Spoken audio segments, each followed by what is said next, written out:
Oh, wait. Though the weather outside is frightful, but the fire is so delightful. And since we've no place to go, let it snow, let it snow, let it snow. Ah! I don't know what the fuck that was. Hey, folks, how you doing? Dave McRae here. The audio is probably going to be lagging a bit between myself and Tony. We're still trying to get that worked out. We're hoping that come the new year, we can come back with something a little of higher a production value than just Google Hangout, because that's all we're using right now. And that will hopefully solidify the audio and get our lips synced up with this crazy audio lag that we seem to be fighting against each and every broadcast. But we appreciate you tuning in nonetheless. Hey, Tony, how the hell are you doing on this Sunday, December the 16th, 2018. Merry Christmas, everybody. This is episode 6 of Two Dudes and Some Bullshit. Can't believe we're already 6 episodes into this thing, man. Time flies fast. I can't believe that 2018 is almost done. Oh, I know. It's unbelievable. We're 5 months away from turning 40. Oh, shit. Thanks a lot, Tony. Thanks a lot. Thanks for telling me that I'm 5 months away from hitting 40. I don't feel, you know what? It's funny. As you get older, it is true what they say that you don't, like, I feel the same way I did when I was 22. I still feel like I'm in my mid-20s. Certain days. There's some days when I've, ran a little extra, or spent a little extra time at the gym where, my body's like, or especially like after this week with the shoot that I had with Chick-fil-A, there was a moment there at the end of one of the shoots from carrying that equipment around all day where my body was like, okay, I'm not in my 20s anymore. And it doesn't happen all the time, but it does creep up on me once in a while, that feeling of like, okay, maybe a little achiness in the back and things like that. Yeah. But like what you're saying, like my mind mentally feels like I'm still 19, 20 years old. I don't feel like I'm about to turn 40 next year. Right. Exactly. Yeah. No, I hear you. So this is episode 6 of Two Dudes and Some Bullshit. And it's 7:04 p.m. Eastern Standard Time. Thank you for tuning in wherever you are around the world, ladies and gentlemen. And this is our last broadcast before the holidays, before Christmas, which is why we are doing a Christmas-themed episode today. And our agenda, essentially, Tony and I are going to talk about some of our favorite Christmas movies and maybe some Christmas memories. We hope to not take too long. And then we want to open the floor to you guys and gals to ask us some questions of whatever your little heart desires. And of course, if you want to ask some Christmas questions relating to Christmas movies, you are more than welcome to do that. But if you want to ask us anything under the Christmas tree, you are more than welcome to do that as well. Because we want to open the floor for you guys. Because we appreciate you guys tuning in each and every week. And like I said, if the audio is delayed right now again, we do apologize for that. This is something that Tony and I are continuously working through, and we hope in the new year we've got some juicy things coming in terms of raising the production value and getting that worked out. So but we appreciate you bearing with us through this process nonetheless. So Tony, I went first last week with my favorite or some of my favorite movies. Why don't you start it off this week with some of your favorite Christmas movies and Christmas memories? I mean, here we are almost at Christmas again. It feels crazy. Well, I would say, I think for most of us, and I think a lot of people can relate to this as far as Christmas as a whole goes. I still remember that moment as a kid, prior and then post. I always feel prior to learning the truth about Santa Claus is you're in that age of innocence where everything in the world is like almost like perfect. There's nothing that can go wrong. And then there's post, when you learn the truth about Santa Claus and all that. I mean, I don't know if how your family did it around the holidays, but my dad, oh my God, dude would go all out with the whole Santa Claus bit. Oh yeah, we would wake wake up in the morning and see snow prints on the floor with boots and things like that. We would write letters to Santa that we still have to this day. I mean, I have them in a scrapbook, letters that I wrote when I was like 5 years old and whatnot. And he would respond back in this like totally like cursive writing that wouldn't look like his writing. Yes, so my mother effort.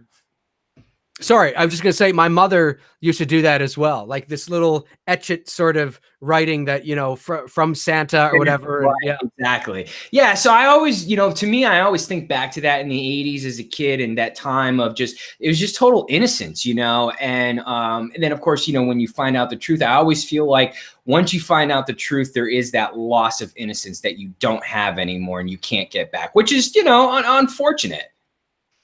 Yeah, it is. I remember when I found out that Santa Claus was nothing but a myth based on obviously someone who really did exist, but the Santa Claus that we've come to know. When I found out that he did not exist, I was 29. No. You know, the mythology of Santa Claus, honestly, I've always said the mythology of Santa Claus, I wish it is something that you carried with you even as a teenager and an adult, because the mythology of it is actually really good. You know, when you think about Sure. the whole Saint Nicholas and everything. Yeah. No, I was actually older. I was probably about 12 or 13. Not that I believed in him at 12 or 13. Right. It was just, but there was no formal moment leading up to saying that Santa didn't exist. It was sort of like I came to it on my own. And do you want to know how I found out? This kind of, and I always tell my dad this question. It just was one of those fluky things. I was 10 years old and I got woken up in the middle of the night because my dad got frustrated trying to put a gift together, and I heard him and I saw him. And really? And I never said anything. I played it off for like, you know, because I had a younger sister and a younger brother. So you have to remember, Right. And my brother's 5, my sister's 8. So Sure. there's still several years with the two of them. Sure. I kind of had to play it off for a couple of years until about 12 when my dad, we were in his van and we're going to one of my Little League games, and somehow the conversation came up, and then he kind of, just had that conversation. I said, well, to be honest with you, I've known now for about 2 years, because I told him about the incident that happened on Christmas back, right, when I was 10 years old. And, he laughed about it and whatnot. But many cool memories, growing up in an Italian family. Christmas Eve was really big. The whole family would get together at my grandparents' house and we'd have the big Italian spread. I swear, man, I don't know how my uncles and my father, we would do like the traditional 3-course meal. You start off with the antipasta, then you'd have the sauce with the menegat or the raviolis, and then you have either the ham or the turkey on Thanksgiving, or not Thanksgiving, on Christmas. And I sit there and I say to my uncles and my dad today, I'm like, man, how the hell did you guys put all that goddamn food away? Because on top of that, you would have a mountain of just Italian desserts and whatnot cooked from my grandmother, my aunts, my great grandmother. Because when I was born, I had 9 grandparents, between like grandparents, great grandparents, great great grandparents, and whatnot. So there was a stretch in the 80s, man, where it was just like Italian women showing up with just desserts, and there would be this mountains of desserts, up on the kitchen table and whatnot. And I don't know how the hell they ate all that food and maintained a thin form, by the time. Sure. So yeah. what did you guys do? Like, did you guys have any like family get-togethers Christmas Eve? Like, how did you guys do it up there? Yeah, we did. First, before I say that, I totally forgot to mention this off the top, because it just happened. The channel here, my channel, has now been approved for Super Chat. So I do notice that Nathan Oswald has generously donated. Nathan, I didn't even catch donated that. to the Super Chat. However, I do want to say that the questions, we are going to open the floor. If you want to ask questions, if you want to donate through Super Chat, that's great. That's fine. But don't do it yet until we say, okay, now we've opened the floor. That way, we're not missing your questions as they're going up the screen, and I don't have to go back and sift through, a bunch of stuff. And therefore, the probability is much higher that you will, in fact, get answered. So, because that's very important. If you donate, especially if you donate, I want to be able to answer your question as best as we can. So, Nathan, I've written your question down here, but for those who are thinking about asking or using the Super Chat, and you don't have to, you can ask, without it as well. Just keep in mind, wait till we sort of open the floor, and then that way we can get kind of more going. I forgot about that because it was just the other day, and of course I'm not used to this. This is all new for the channel, so you have to bear with me. But yeah, no memories in terms of well, my parents divorced when I was quite young, so I was about 4 years old when my parents. 4 years old. Jesus, man, we've had like our lives. This is creepy, Dave. I know. Creepy. Yeah, same with me. I was 4 years old when they divorced. Yep. Yeah, but they made sure that we had that type of like family upbringing, like they, Yes, exactly. And but my father was because he was a storyteller for a living, he was a journalist and a writer and a columnist, and he was very nostalgic, and he was very sort of romantic in terms of the romanticism of the holiday and the magic. My dad, I don't remember this because I was too young. I might not have even been born. But my dad used to go up onto the roof in the winter with skis, and he used to make ski prints on the roof in the winter as if it was a sleigh. That's right. And that's just, one example of things that my dad would do to create this magic of Christmas. We also had something called the Santa Claus watch. And that was every Christmas Eve. My mother, of course, would bake cookies, shortbread, all kinds. And we would have hot chocolate in a big thermos. And we would go up to somewhere, some high point in the town where we were living or whatever the case was. And we would sit there, and my dad was brilliant. I mean, my dad was the magic that he was able to create, and the sense of wonder and awe, looking up into the stars and saying, well, what about that? Or what about this? I mean, obviously there's nothing to look at in reality, but the way my dad was able to paint that narrative so beautifully for all of his children was, and of course there was quite an age gap between us. I mean, there was, my oldest sister who was born in 1964, and then my brother Bob, who was 68, and then my brother Neil, who was 70, and then of course there was me at the end of the decade, and then of course I have a half sister as well who was in 1987. So there was we weren't all together essentially, right? So right. He did this Santa Claus watch over the course of 30 years and with 5 different children. And it was really, that's a great memory. And just the way my dad, again, was able to paint that magic. And I remember Christmas morning, we would get up, but my dad would have to look into the living room first to see if Santa had arrived. And we had to line up behind him, and he would peek around the corner and look in, and, he'd play it out. He'd go, oh, like this. And of course we'd go, oh no, what does that mean?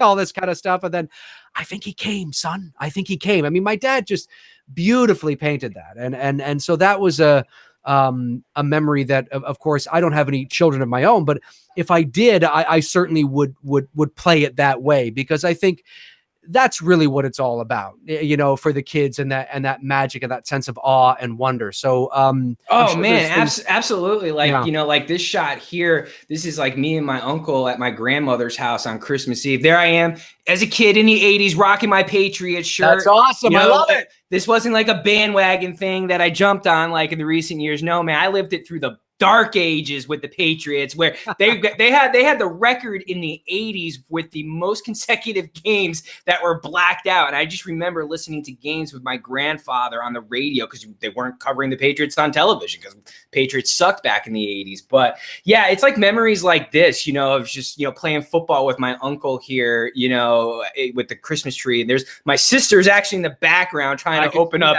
something. I don't know what the hell she's trying to open up, but it's those types of memories memories, dude. I absolutely cherish, and you know, I'm very, very thankful to have them. Very, very thankful to have that type of family upbringing, that close knit Italian family. You know, typically what you would see like out of The Godfather or any type of Italian family. So a lot of cool memories. But as far as movies go, man, I've got to start off with, you know, the first movie that I ever saw alone in the theaters as a kid on my own, no parent supervision, with my buddies, which is Home Alone.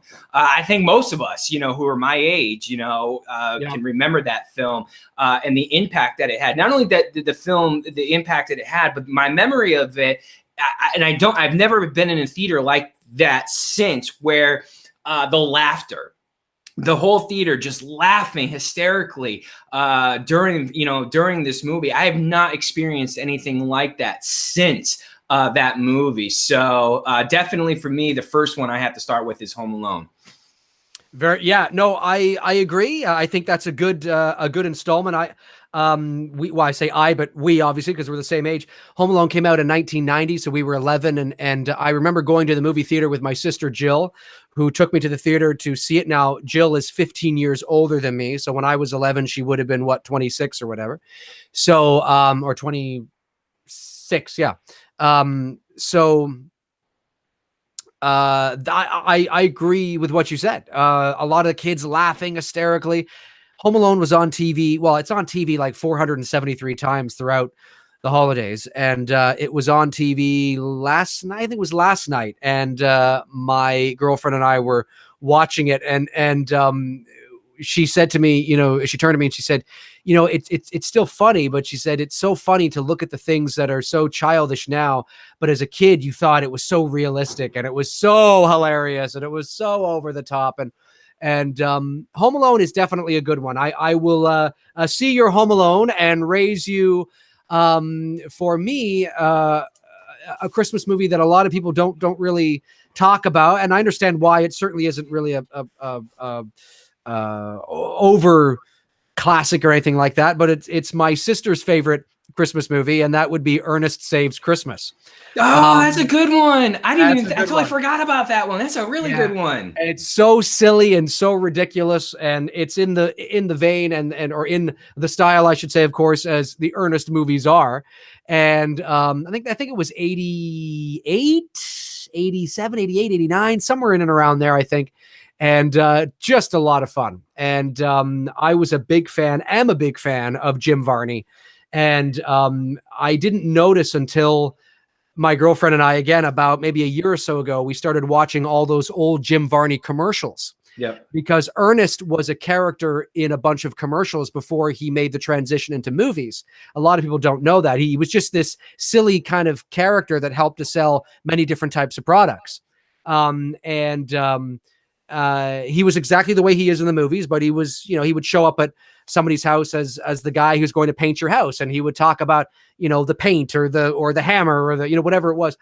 And a lot of the catchphrases that Jim Varney would have, I found that I emulated as a kid. And, you know, even things now that I say, I'm like, my God, I got that from Jim Varney back in the 80s as Ernest. So, Ernest was great. A big sort of influence on the kind of silly humor that I tend to like. And so that is definitely one for me. Ernest Saves Christmas.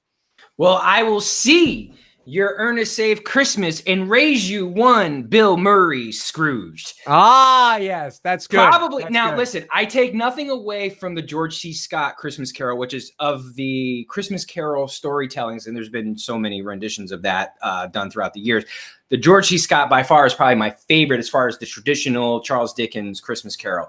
But I gotta go with Scrooge Bill Murray, man. I mean, you know, when Carol Kane hits him with the toaster is one of my favorite scenes in the movie. You know, I mean, there's so many great moments, but as far as Scrooge go, Bill Murray, you know, he definitely nailed it. Definitely nailed it. Oh yeah. Scrooge. I haven't seen that movie in years, but that is definitely in Bill Murray's Rolodex of classic movies. That's right up there, you know, along with Groundhog Day and What About Bob and Ghostbusters, and I think he's in Caddyshack as well, right? Yeah. Yeah. So I mean, definitely that's what I got to watch that again. Maybe I should go get that. It's definitely one of my go-to holiday films, along with Home Alone. I always will watch as it gets closer to Christmas. I'll watch Scrooge. Yeah. Okay, well, I will see your Scrooge and raise you. Of course, this is not really anything coming out of left field, but it's definitely a classic nonetheless, of course, is National Lampoon's Christmas Vacation. Yeah. And well, that's on my list, so I can cross that one off now. yeah, Christmas Vacation is undoubtedly one of my favorite comedies of all time. And I'm a big fan of, like I talked about last week, I'm a big fan of the original Vacation from 1983. And because it's very much like my family. I mean, not exactly, obviously, but the silliness that Clark W. Griswold is very much like my dad. And so, you know, my dad would be the person that would be on the roof. He would fall off the ladder. My dad's the kind of guy that wouldn't figure out how to get the lights going. You know, my dad, it's so my father. And so Christmas Vacation is, I don't think it's the best in the series, although everybody tends to lean on that as their favorite. I think the original Vacation is still the best. The one where they go to Wally World, the fictional sort of theme park of Wally World. And but Christmas Vacation is just, it's so stupid. And he's got two great blow up monologues in that film, which are just, if I can memorize those monologues, which I plan on doing, and just bussing them out for the hell of it. Sure. Then yeah, for sure. So I got to say Christmas Vacation. Well, this next movie for me is the first of two Santa Claus movies that I have on my list. And this movie is called The Santa Claus. I don't know if you remember this. It's got John Lithgow in it, and it's got Dudley Moore. Yes. It came out in the 80s. And honestly, the guy, I don't know the actor's name who played Santa Claus. Yes. But man, if you could have like a guy who looked like what you think Santa Claus would look like, he is the guy. That would be it. It was called The Santa Claus. Wasn't it? Actually, I believe it was called Santa Claus the movie. Or the movie, yeah. The Santa Claus the movie or something like that. There was no the. It was just Santa Claus. Santa Claus, okay. Santa Claus the movie, 1985. My dad took me to see that in the theater. Yeah, that was a great flick. You know, that was one me and my brother and my sister really loved. You know, in our notes that we would write to Santa Claus, you know, because like our favorite reindeers and stuff and whatnot, we would always end it with "Please ask the reindeers to do the super duper looper" and whatnot. You know, because that was what they did in the film. Right. But yeah, I mean, it was such a great film, and just you know, as far as just capturing the essence of what you would think Santa Claus would be, that film nails it. Right.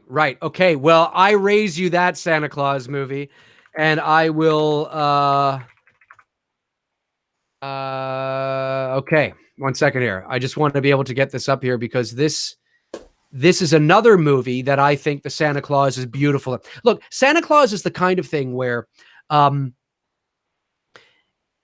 get discouraged when I look at Christmas parties or department store Santas, mall Santas, that don't do justice to looking like Santa Claus.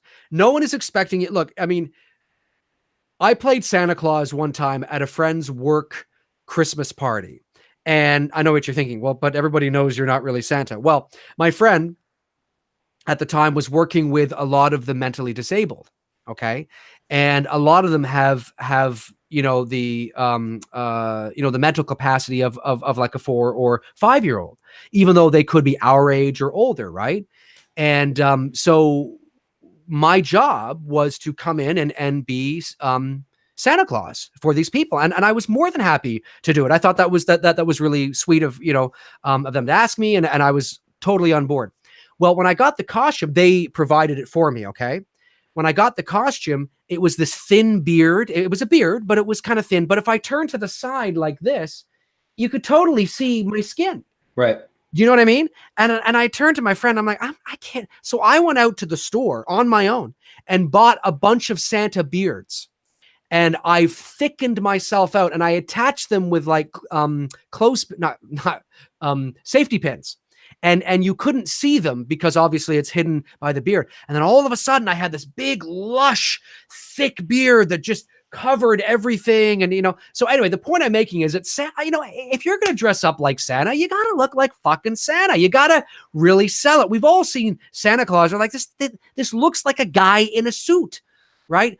no one's saying that you can't, that, you should grow out a real white beard, but if you're going to play Santa and you're going to use a department store Santa suit, you really got to look like Santa. You got to look thick and lush, and it helps if you're, a little chunky or whatever, which I wasn't, so I had to pack myself with pillows. But anyway, so I digress. But my one of my other favorite Christmas movies that definitely has a great looking Santa, like Santa Claus the movie, is the film from 1985, the same year as that movie, is called One Magic Christmas. And One Magic Christmas stars Mary Steenburgen. Have I seen that? It's the one where Mary Steenburgen's character of Ginny. Actually, it was shot all up here in Canada, in a town north of Toronto. Meaford, I believe, is the town. Not in the movie, but here it's actually called Meaford. It's probably a couple hours north of the city. But anyway, so small town kind of environment. And Mary plays this Ginny, played by Mary Steenburgen. I think that's her name. She hates Christmas, is kind of a Grinch, doesn't celebrate. She has reasons for it, but her kids really want to celebrate, and blah, blah, blah. And long story short, what ends up happening is that her son, her two kids and her husband are killed in a car accident. And in order for it's to teach her a lesson in the meaning of Christmas and love and loss and things like that. And there's an elf. I guess it's an elf. He's an elf. No, he's an angel. He's a guardian angel by the name of Gideon, and he's played by Harry Dean Stanton. And I'm sure you'd know his picture if you saw him. But anyway, she learns the magic and feeling of Christmas, and by doing so, her husband and her two children, of course, return to her with no memory of the accident, as if nothing has happened. And it's a beautiful story about knowing what you have and not taking anything for granted and that kind of stuff. But the Santa Claus in this movie is, let me just get a photo here of the moment that her daughter goes to the North Pole because she wants to see Santa Claus, because her mommy doesn't believe in Santa Claus. So she actually goes to the North Pole to try and yeah, that's a better one right there. I'll just throw up you got to see this. Like, this guy just looks fantastic. Okay. Let me just get this guy up on the screen for you. Oh, you know what I was thinking of when you were talking there? And I finally, as I was looking through some of the old classic films, do you remember the movie, The Night They Saved Christmas from the 80s? No, I don't actually. It was a made for, that's initially, that's what I thought you were talking about. Cause I like that. Cause that was the film that I was thinking, like, yeah, I really like that movie a lot. The Night They Saved Christmas was it was a made for TV movie that I think ABC did back in the 80s. So if anyone's old enough who remembers this movie, you know this film. It was a cool film. For a made for TV movie, the production value on it was actually really good. Right. Cool. I will have to check that out. Here is the Santa Claus from One Magic Christmas. Yeah. There we go. It's just like that. And I believe he was a Polish actor, I think. So like, whenever you can have a Santa Claus that looks like that, or let me see if I can bring up another one here. It's the same kind of thing, but yeah, this guy right here. Just really cool. It really helps your overall narrative to really feel that sense of awe and wonder, and that it was a beautiful Santa. This Santa and the Santa Claus in Santa Claus the movie as well looked very similar in their well, not only that, but Santa Claus the movie, man, the set design of how they designed the North Pole was absolutely amazing. Whoever was in charge of, designing the sets and the clothing as far as the wardrobe, not just for Santa Claus himself, the production designer, for the elves and everything. I mean, it looks so realistic. You know, Yeah. it's about as close to as realistic as maybe the other one that I have on my list here, and I'll mention it now, is Fred Claus with Vince Vaughn. Yeah. Freaking love Fred Claus with Vince Vaughn. And that was one of the other more current Santa Claus films that I thought they did a really good job. I mean, Paul Giamatti as Santa Claus was good, but not like with the guy you're just showing here, and not like the guy from Santa Claus the movie. You know, that's right. Yeah. And the same goes with One Magic Christmas as well, as the set design and the elves and and things like that. Yeah. And I actually really liked. It was a different take on the elves, quote unquote, with One Magic Christmas, because the elves were actually regular sized people, but they were all people that maybe you had known in your life that had passed away, or somebody who had, like, it's almost like it's another world. You know what I mean? At some, depending on who you are, maybe you are in another life. You get to go to Santa's workshop or something. I don't know. It was a nice little kind of spin on it. Sure. And it was kind of interesting. But the set design again was just like the same thing with what you're talking about. It was something very practical and magical, and the difference between Santa Claus the movie and One Magic Christmas, and say a movie like The Santa Claus starring Tim Allen, which is a good movie and it's funny. It's good. It's funny. I enjoy it. I'll watch it. It's not like one of my faves, but I enjoy watching it. Exactly. The difference between that is that when you look at the North Pole in that movie, everything's really cool and it looks great, but it's still a comedy movie at its core. Sure. And it's got that pop gummy sort of cartoony vibe to the North Pole a little bit, whereas One Magic Christmas and Santa Claus the movie, they're playing it straight, like it's played like this is real, this is legit. So it has that grounded sort of practical feel to the North Pole, where things don't quite pop as much, but it looks very sort of real. It's like, whoa, this is like this. They've done a fantastic job of making this look very tangible to the audience, like this is real, So yeah, that's really cool. All right, cool stuff.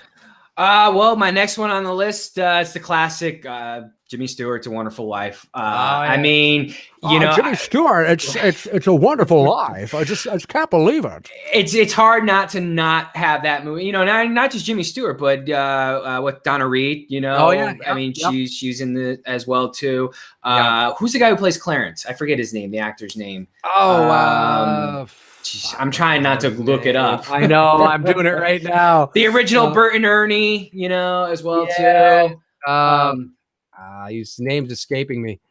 And geez, the guy who plays what's his name? The guy in the wheelchair who's the meanie in town, who's also a great actor as well too. I was like, why isn't it coming up? And then I realized I typed in "It's a Wonderful Wife." That's a whole other movie right there, folks.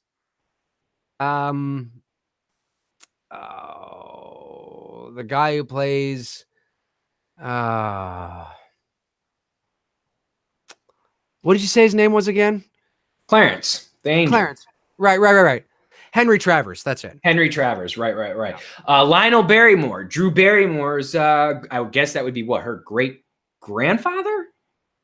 Lionel Barrymore? Yeah, I mean, they are related. I know that. I know. Yeah, I think so. I think it's her great grandfather because I think Lionel, or no, it might be her grandfather because I think Lionel Barrymore's child, her son is Drew Barrymore's father. Okay, cool. I think that's how that goes. He's been dead. Lionel Barrymore has been dead since 1954. Geez, before she was even born. He was born in 1878. That's amazing. Well, then maybe it must be like then maybe Lionel Barrymore must be her like great grandfather then, because I don't know, that it's mathematically that wouldn't make sense. But yeah, so yeah, the Barrymore is it's definitely a good bloodline to be a part of. But yeah, as far as the film goes, I mean, It's a Wonderful Life is just, obviously one of the most holiday classic films. I mean, it's on every year Christmas Eve. I usually watch it somewhere between Christmas Eve and Christmas Day, whether it's on television or watching it on DVD or VHS. Mm-hmm. It's just a classic film. Classic film, great love story, and just good all around good message. Yeah. Yep, I agree. I absolutely agree. Yeah, so for me, okay, It's a Wonderful Life. Next one. Well, geez. I'm gonna have as a toss up here. I'm gonna have to say, what do I got? I got Christmas Vacation, Ernest Saves Christmas, One Magic Christmas. Yeah, I would have said Home Alone as well. I'm not saying Die Hard because Die Hard for me is not a Christmas movie. I did a video on this a little while ago. I know people love to call it a Christmas Oh, come movie. on, man. Christmas in Hollis, Run DMC. Yes, yeah. I know the Christmas, the Die Hard is a Christmas movie thing. This is my, as I said in a video, I understand that one of the writers satirically came out a little while ago and said, "Oh yes, of course it's a Christmas movie," and then he made a quip about how it was going to be this, I think, like a Jewish film at one point or something. But for look, if Die Hard is a Christmas movie to you, then that's great. Then that's fine. When I analyzed the film, I tried to look at it objectively, from an objective point of view, not subjective, not based on, well, it's a Christmas movie to me because when I grew up with it, it was a lot of nostalgia and I grew up with the movie and we'd watch it every Christmas. Well, then I guess it's a Christmas movie for you.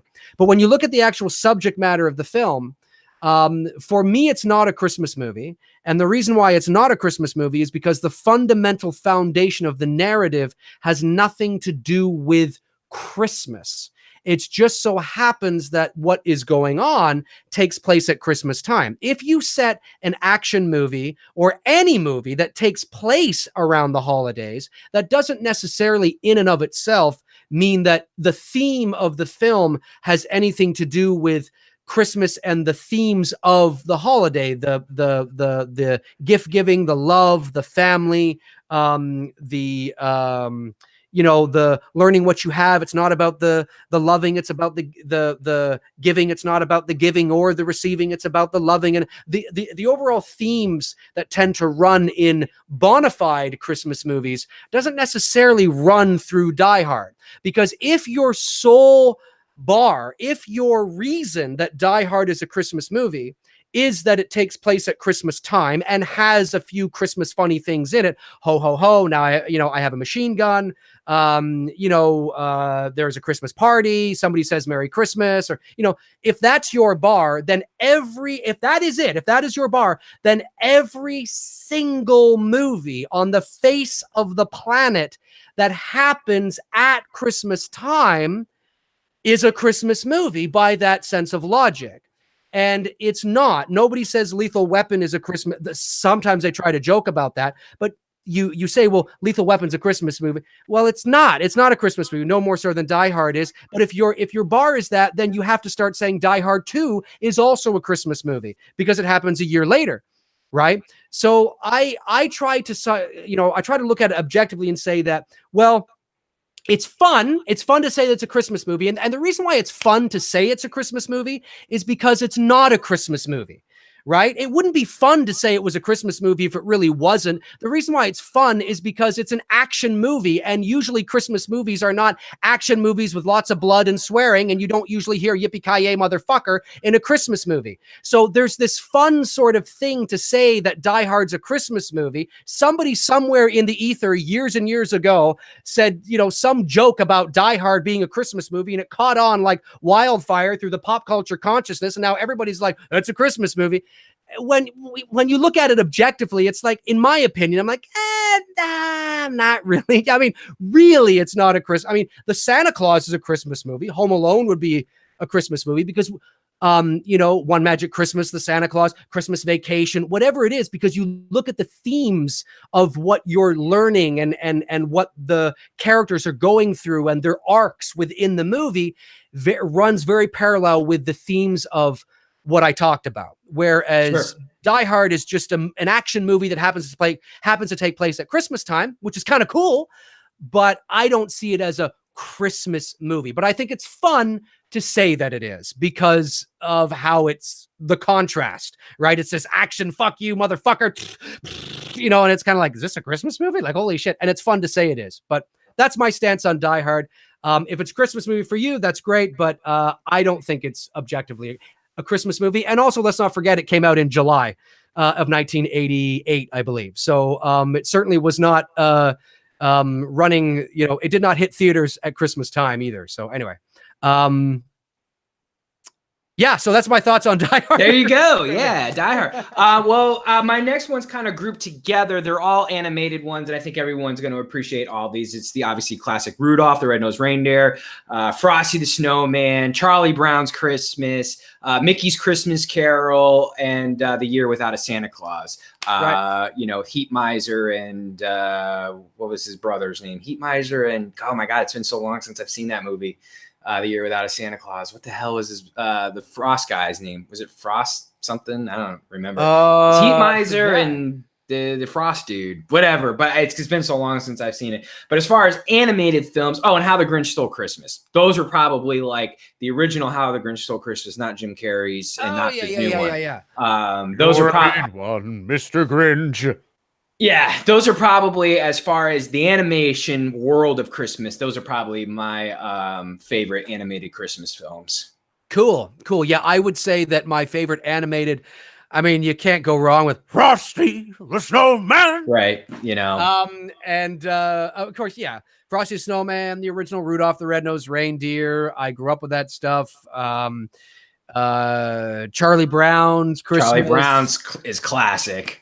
Garfield's Christmas. Garfield, yeah. Great. I mean, I never noticed this as a kid, but as an adult, I was watching Garfield's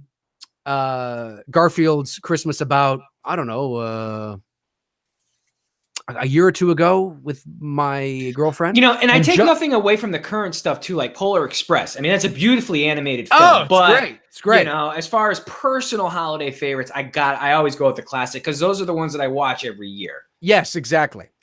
Yeah, no. I noticed that, or my girlfriend noticed in Garfield's Christmas that John Arbuckle's brother is wearing a onesie when he's asleep, and he's got like this rabbit tail or something. And I'm thinking, God, this is very strange family, But I love all those animated Christmas classics from the 70s and the 80s and the 60s. Even as well, the 60s, especially, exactly. Rudolph is from the 60s, and that's, stop motion animation, That's right. I mean, it was such ahead of its time. Oh yeah. It's great stuff. For sure. And there's so much, like, I mean, there's other Christmas movies that I enjoy. Like Christmas Story. I love that. I mean, unfortunately, TNT freaking kills that movie every year because they show the 24-hour marathon. I try to stay away from watching it on television so that I can still enjoy it and appreciate the film.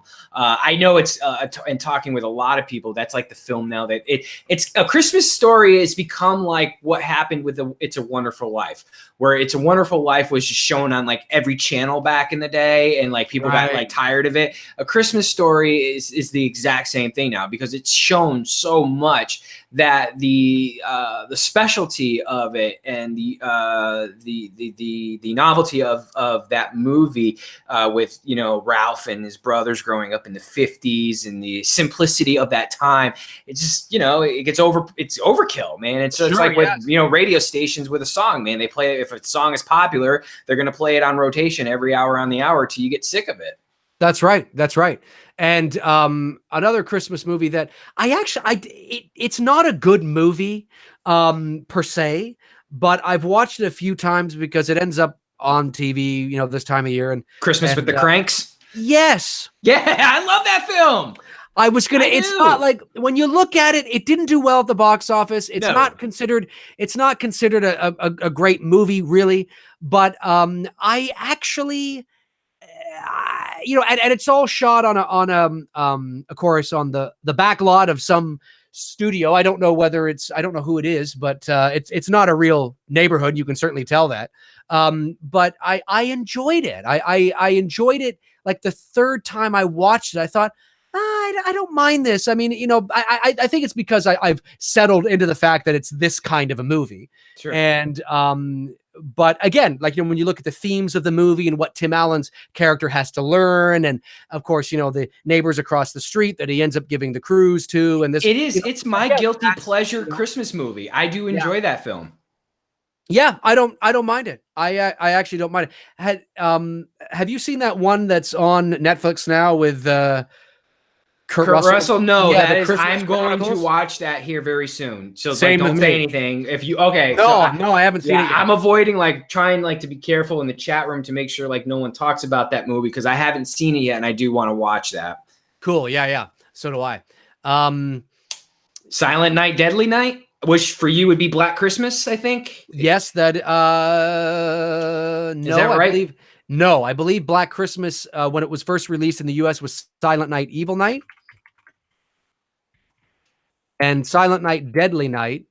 I don't maybe I got this right. Yes. Silent Night, Evil Night was the American name for Black Christmas when it was released in the US, because for those of you that don't know, Black Christmas is a Canadian movie. Yeah, see, the only one I know is Silent Night, Deadly Night. That's the only one.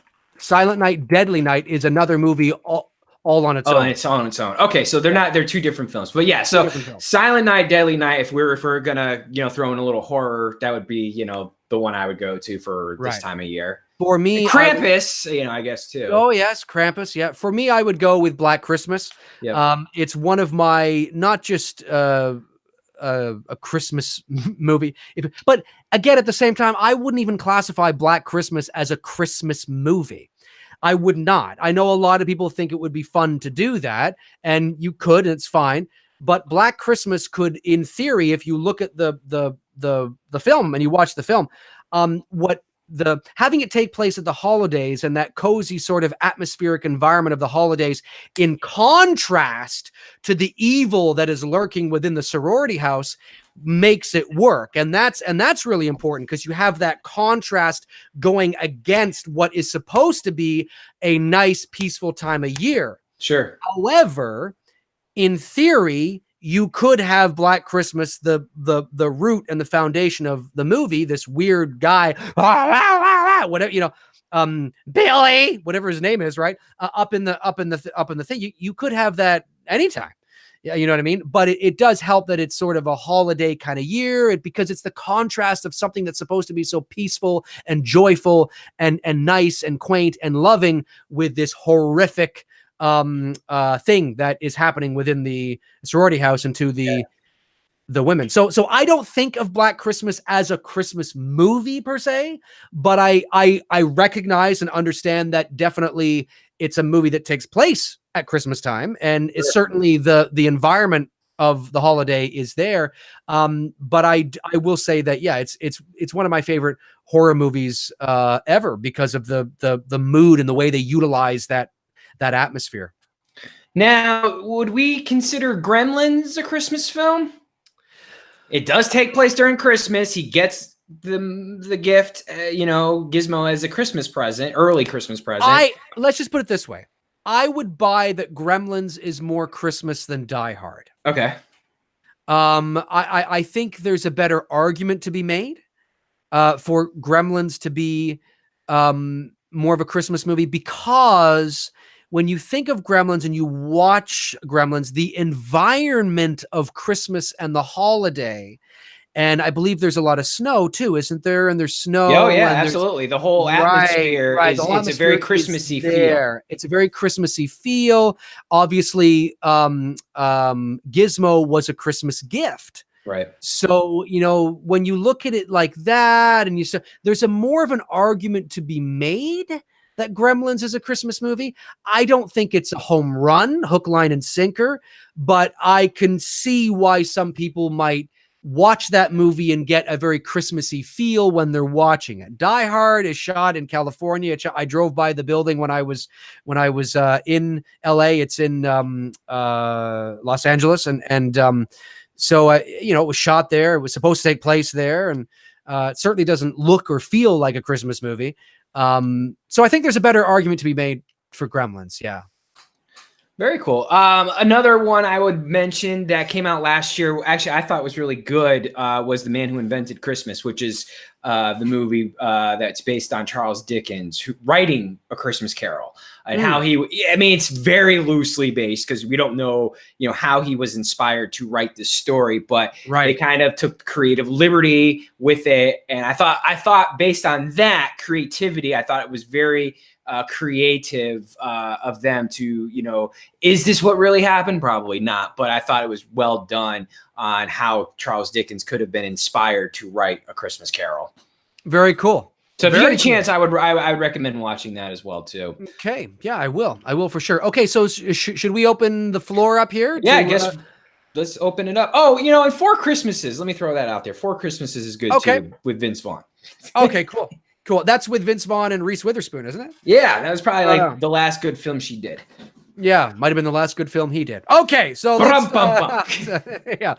All right, so we're going to open up the floor now to the chat room. 95 people watching. Everybody, welcome. We appreciate you tuning in. Something I said off the top of the video is that there might still be an audio lag for Tony and I. We do apologize for that. This is something that we are trying to get worked out. We're working against it, it seems, every week. We're using Google Hangout, and we have everything set up correctly, but there seems to be sort of this lag that we are working against. So keep in mind that we are aware of it, and hopefully come the new year, we're going to get that solved because we got some ideas that we're going to do to help improve the production value. So we appreciate you tuning in nonetheless.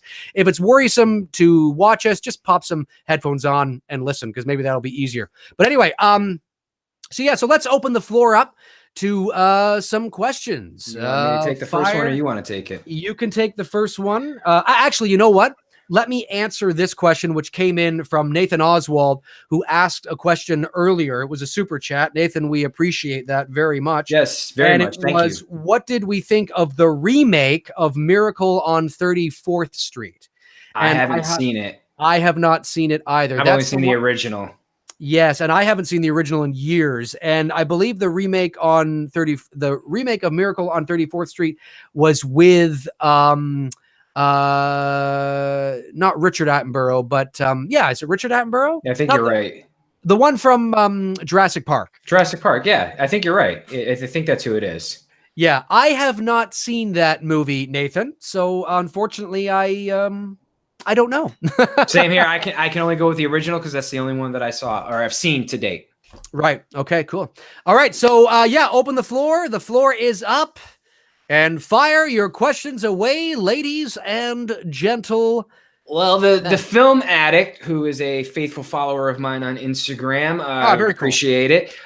He asked, Dave and Tony, do you guys watch Batman Returns around Christmas? I watch Batman Returns pretty much any time of year. It's more of like a Batman mood, Typically, I'll watch Batman Returns because those are the only two that I have from the Tim Burton 90s era of Batman. I don't have Forever and Batman and Robin in my collection of films. And then, if I want to get into the whole Dark Knight trilogy, then that's, obviously separate in itself. So I don't really watch Batman like at a certain time of year, but I can see why, because I know Batman Returns takes place. Actually, that could be borderline holiday because it does take place around Christmas, and Christmas is a heavy feature as far as a backsetting to what's going on around Gotham at that time.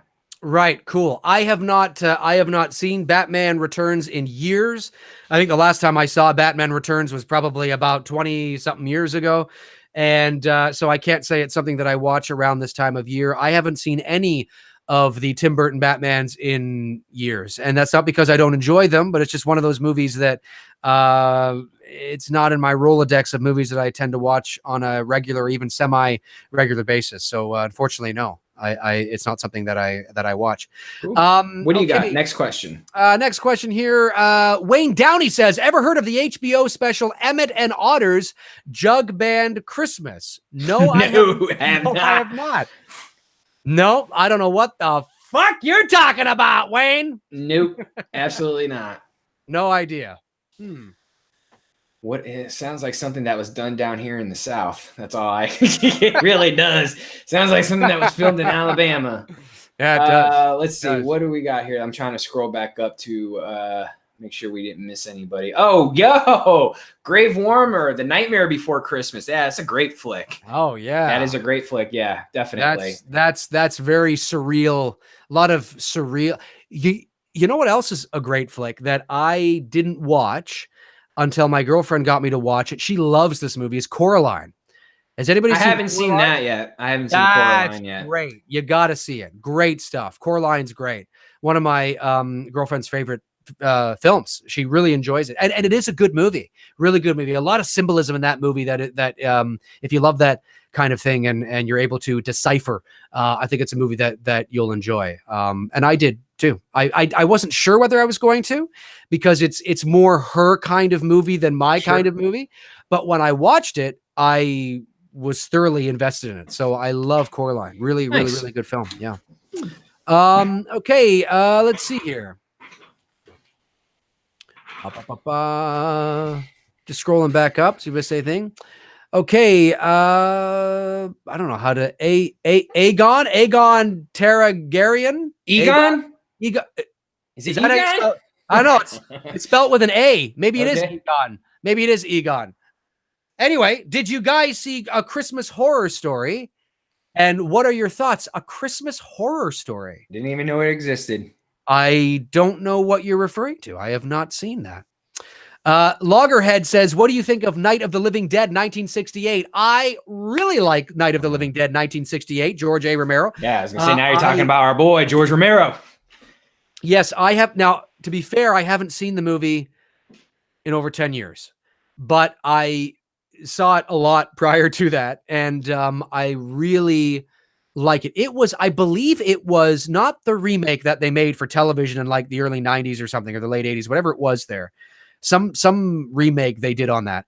But his original, the black and white original, was great.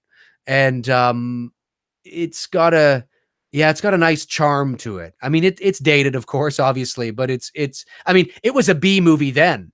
Let's not forget that it was never this high spectacle sort of, it was low budget then. So that charm of that black and white 60s low budget really actually holds up today. And now, of course, you can get it on Blu-ray and everything looks pristine and crisp, and it's great. So yeah, I really enjoy it.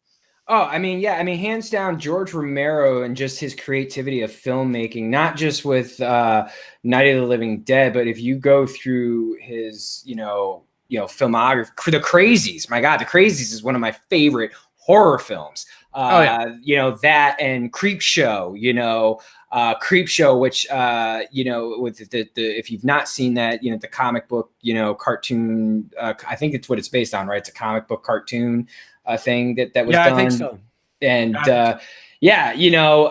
everything that George Romero did was amazing. Season of the Witch, and I'm not talking Halloween here. There's actually a movie called Season of the Witch that George Romero did back in the 70s. So yeah, no, he's definitely one of my favorite filmmakers. I know I talk about Kubrick a lot on here, but I could sit here and talk for hours about Romero and his body of work as well too. Yeah, for sure. Cool. Sure. All right, next question. I saw something here because I know it was asked a couple times. Let me just make sure. Where did you go? I think it was Geeked Out Turtles. Yeah, Geeked Out Turtles, Bad Santa. What did we think of Bad Santa? I'm assuming you're talking about the one with Billy Bob Thornton. That was a great flick. Love that flick. No, I actually haven't. That's a funny film. It's a good film. You would enjoy it. Yeah. It looks funny. I just, it's one of those ones I just haven't gotten around to. All right, next question. Okay, we're gonna go with let's see here. I'm just scrolling up. Okay. Zach Gaxiola. Am I saying that right? Zach Gaxiola? Wow. Anyway, Dave, please tell me that you like the Polar Express as much as I do. Zach, I don't know how much you like it, Zach. Okay, Zach, I like it as much as you. Woo! No, I'm just messing with you, Zach. I really like the Polar Express. I do. It's Robert Zemeckis, of course, directed it. Great animation. It still holds up today. And Zemeckis is one of my favorite directors. So, it's what's not to like about it. And Tom Hanks, of course, is the conductor. And I think Tom Hanks also plays that sort of that hermit kind of bum on top of the train that the little guy meets and whatnot as well. So, I mean, I haven't seen it in a while. I do have it in my collection, but it's not something that I've watched in, I got to admit, probably a few years.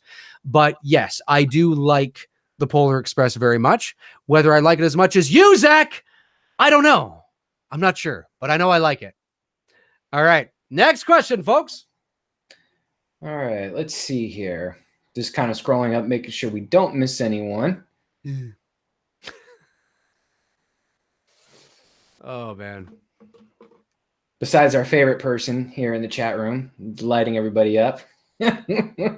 Oh. Our number one fan. Yeah. I haven't seen Life Force. I don't know. I couldn't tell you anything about that. Jingle All the Way with Arnold. I haven't seen Jingle All the Way with Arnold, but the movie I was thinking of for a moment there when that question was asked was Deck the Halls with Matthew Broderick and Danny DeVito. Oh, that was a good film. I enjoyed that a lot. You know, that's one of those other ones like Christmas with the Cranks that didn't do that well in the box office, but it's kind of gotten a cult following over the years now. Right. Yeah, Jingle All the Way is with Arnold. Yeah, come on. That's what you got to do. Anybody who does an Arnold impression, you'll just get, come on, yeah. Cookies? Those are my cookies. But Arnold, that was a movie he did because he was doing a lot of action movies that his own kids could not go see or something like that, or that kids couldn't go see, something to that effect. And I remember he took Jingle All the Way because it was more kid-centric. Look, I mean, it is what it is. Was that during the run with when he did Kindergarten Cop and a lot of those kid flicks? No, Kindergarten Cop was earlier. Kindergarten Cop was like 91 or 93, somewhere around there. Jingle All the Way was 90. Well, I guess so. Yeah, I guess. I mean, it's pretty marginal. I mean, Jingle All the Way, I think, was 96, and Kindergarten Cop was like 91 or 92, somewhere in and around there.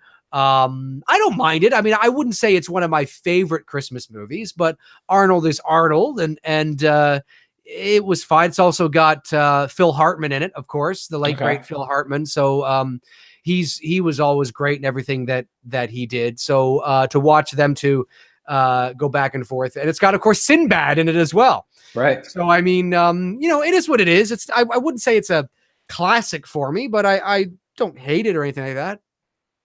Steve McCoy is asking about the Christmas Chronicles with Kurt Russell playing Santa. We were just talking about that earlier. I have not seen that. That's on my to-watch list here very soon. I'm going to watch that as it gets probably a little bit closer to Christmas. Now that I've got a little time off as I finish up some projects here for clients. That is definitely on my to-watch list. So I don't know. I can't say whether or not if I'm going to like it or not, but from the reviews and what people are talking, sounds like I'm going to enjoy it. Right. Yeah. No, for sure. I'm a huge Kurt Russell fan. I've always been a big Kurt Russell fan. So I'm definitely going to check that movie out because I think Kurt Russell is that kind of a Santa Claus. Not necessarily just, a nice, sweet, legit Santa Claus, but that kind of a Santa Claus. I want to watch that movie because I think he'll play that role really well. So I'm looking forward to that. Let's see here. ACDC 113089 says Scrooge from 1988, Bill Murray. We actually talked about Scrooge earlier. That was one of Tony's favorite Christmas movies. So it's one of my favorite, stories of A Christmas Carol. I mean, again, I say that George C. Scott, hands down, plays the best Ebenezer Scrooge when you're talking about the story of A Christmas Carol. But when you're basing something on that comedic performance of the Christmas Carol, Bill Murray, hands down, absolutely crushed it. One of my favorite. I watch that every single year around the holidays. Yeah, for sure. Yep. I would agree with that. Justin Hill says, hey, Dave and Tony, do you consider The Gremlins a Christmas movie? Also, going back to your nostalgia episode, if you're looking for slow burn atmosphere and nostalgia, check out House of the Devil. Okay, thank you for the recommendation, Thank you for the recommendation. And we were just talking about Gremlins maybe 10 minutes ago. And absolutely. I don't think Gremlins is classically a Christmas movie, but I think there's more of an argument to be made that Gremlins is over Die Hard, and that's what I will say there because of the sort of the setting and the environment for which Gremlins takes place. So you go back about 10 minutes from here and you'll see me talking about that. Grave Warmer says Elf. I can't stand that fucking movie. Same here. Look, I'm not a big Will Ferrell fan. I don't particularly find him funny. I'm a Will Ferrell fan with when he's teamed up with John C. Reilly, like Talladega Nights and Step Brothers, and this new one coming out that he's doing here, the Sherlock Holmes and Watson movie. When he's teamed up with John C. Reilly, it's because it's not Will Ferrell, it's John C. Reilly in the comedic, performance between the two of them that actually I think makes Will Ferrell funny, because I agree with you. Will Ferrell on his own, I can't stand his comedy. It's not funny to me at all. I'm not a fan of Elf. I think that movie's annoying. I think he's obnoxious. Unfortunately, James Caan attached himself to the project, and it is what it is. Yeah, no, I agree. I'm just not a big Will Ferrell fan. I think he's funny in increments and in certain things he will say. I don't hate Will Ferrell, the man. I mean, I don't know the guy. I'm just talking about some of the like I actually found him not bad in what's that comedy he just did with Who's Your Daddy or whatever. The one with, with Mark Wahlberg. Yeah, like the first one, not the second. Decent. But the first one, I thought he's fine. I mean, he's nothing, but I just don't like Elf. I just found him too obnoxious. But I found his character of Elf the way it's like 3 bricks shy of load. It's just like I don't buy that this is really, it's just that like annoying, obnoxious person that you would love to have in front of you that you could lay out in about 2 seconds. I think everybody in the chat room would agree with me on that and can relate to, that one obnoxious person that just gets under your skin all the time. Right, exactly. So I've never been a big Will Ferrell fan. I do want to say I noticed one of my patrons stepped in here. Tabitha Short said hello. Just want to say hi, Dave and Tony. I don't have any questions. Just enjoy. You don't have any questions? No, she's just enjoying listening to 2 dudes and some bullshit. Hola, Tabitha. Thank you very much, Tabitha. Appreciate it. I love when Tabitha tunes in. She's a great patron. Always has great questions when we do patron associated stuff. And yeah. Ooh, Geeked and Turtles. That's a good question, because I had a lot of those growing up as a kid. What's your favorite TV Christmas special? Like, the Full House Christmas special. Ooh, that's a great question. Back in the days, from like TGIF days and whatnot. So many shows did that. I always would look forward to TV shows, Christmas specials. And there's very few shows that do that now. Like Last Man Standing just did theirs this past week, which was really good. So it's really good to see Tim Allen still keeping a lot of those, classic TV traditions and having like a Christmas special. Because, times are different now, and, everything's in the PC culture, especially with Hollywood. But it's good to see Tim Allen still holding that strong traditions up. But my God, there's so many from that era, especially from the 80s. Anything from the 80s that was on television at that time when it came to their Christmas special was enjoyable. Yes. Yep. No, I agree. There are definitely some classic. I think one of my favorite Christmas specials, and there's a lot of them, like whether you want to go through, even the Cosby Show and we can separate the Cosby Show from Bill Cosby. Absolutely. Okay. Ladies and gentlemen in the chat room, there's a separation. Somebody's talent isn't mutually exclusive to their morals and values. Okay. So, there's a lot of immoral people, disgusting, horrible individuals out there that certainly can be very talented in other areas of their life. So, the Cosby Show as well had some great moments like that, and so did like whether it's Family Ties or Growing Pains, Growing Pains, that's right, whatever it was. But Home Improvement, I loved Home Improvement. Did great Christmas specials. Frasier did great Christmas specials. Cheers did a couple, but no, Frasier did a lot of good holiday specials. Absolutely. Yeah. But yeah, I missed that with television today. Television doesn't do a lot of that anymore, because again, I just think it's because of the culture and what we've evolved to. And it's unfortunate, because I do miss that, because I really enjoyed when TV shows would, get to this time of year and you would just get bombarded with everyone's, holiday show. Yes, it was a lot of fun. One of my favorite Christmas specials, growing up as a kid in the 80s, I was a huge fan of Elf. And there was a great Christmas special that they did, and it was kind of sad, but it was really moving at the same time. And it's where I forget the context of how it all came to be, but it's when Elf somehow ends up in this children's hospital, and he ends up there, and of course he has to pretend that he's a stuffed animal. Yep. And he ends up in this room with this girl who is terminal. I believe she's terminally ill, and one of the Santa Clauses that comes to the hospital is this black man who dresses up as Santa Claus every year, and he gives gifts to the kids and things like that, and he gives this girl, she chooses Elf, and then of course Elf comes alive and starts talking to her, and the moments they share, what is normally a very funny show becomes very serious, but with some comedy in there to keep it sort of, in the sitcom sort of realm.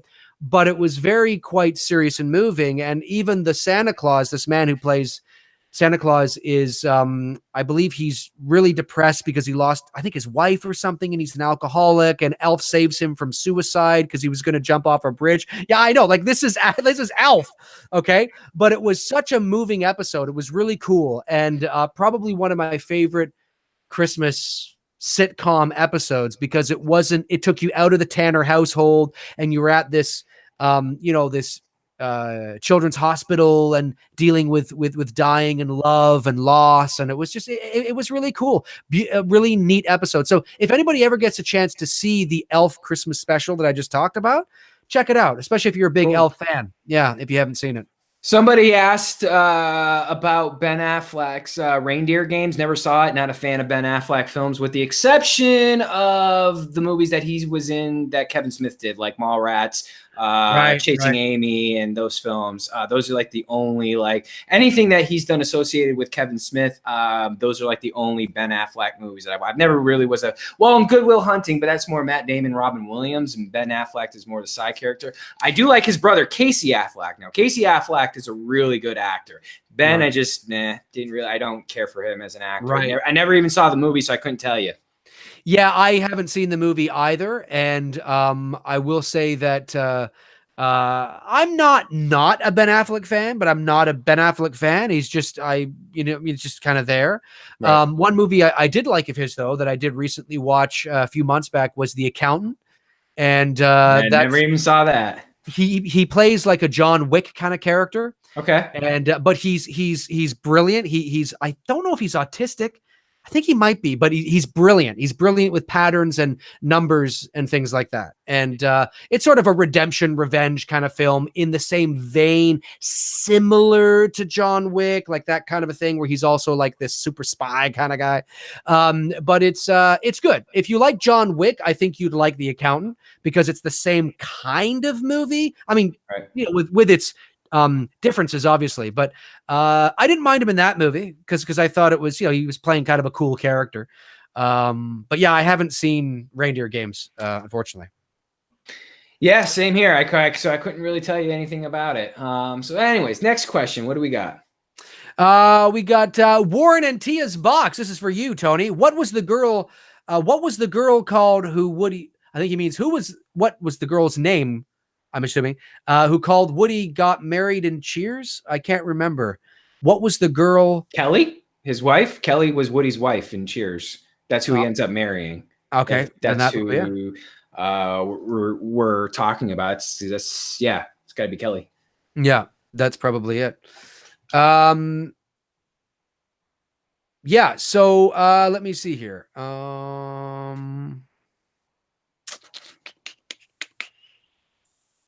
Wow, down. I'm actually shocked that we're not getting a question that I thought we would be getting tonight, but I don't want to jinx it, and I don't want to say it because I'm hoping that we actually can make it to the end of this without actually answering a single question on a topic that I thought you and I were going to be talking about for sure. And so far, so good. Knock on wood. Knock on wood. Knock on wood. Vaughn Jekyll Art. Yeah. Yeah, Home Alone prequels to the Saw franchise. Home Alone prequels to the Saw franchise. I don't understand what you mean. Home Alone. I'm not sure about that.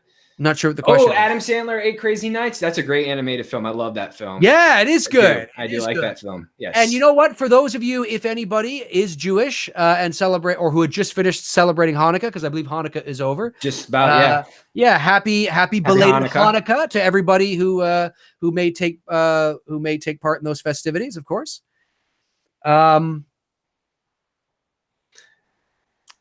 Yeah, I don't understand what I'm not quite sure. I'm not sure what that means. Home Alone prequels to the Saw franchise. Like, are they saying like Home Alone is the prequel to the Saw franchise that Kevin turns into Jigsaw?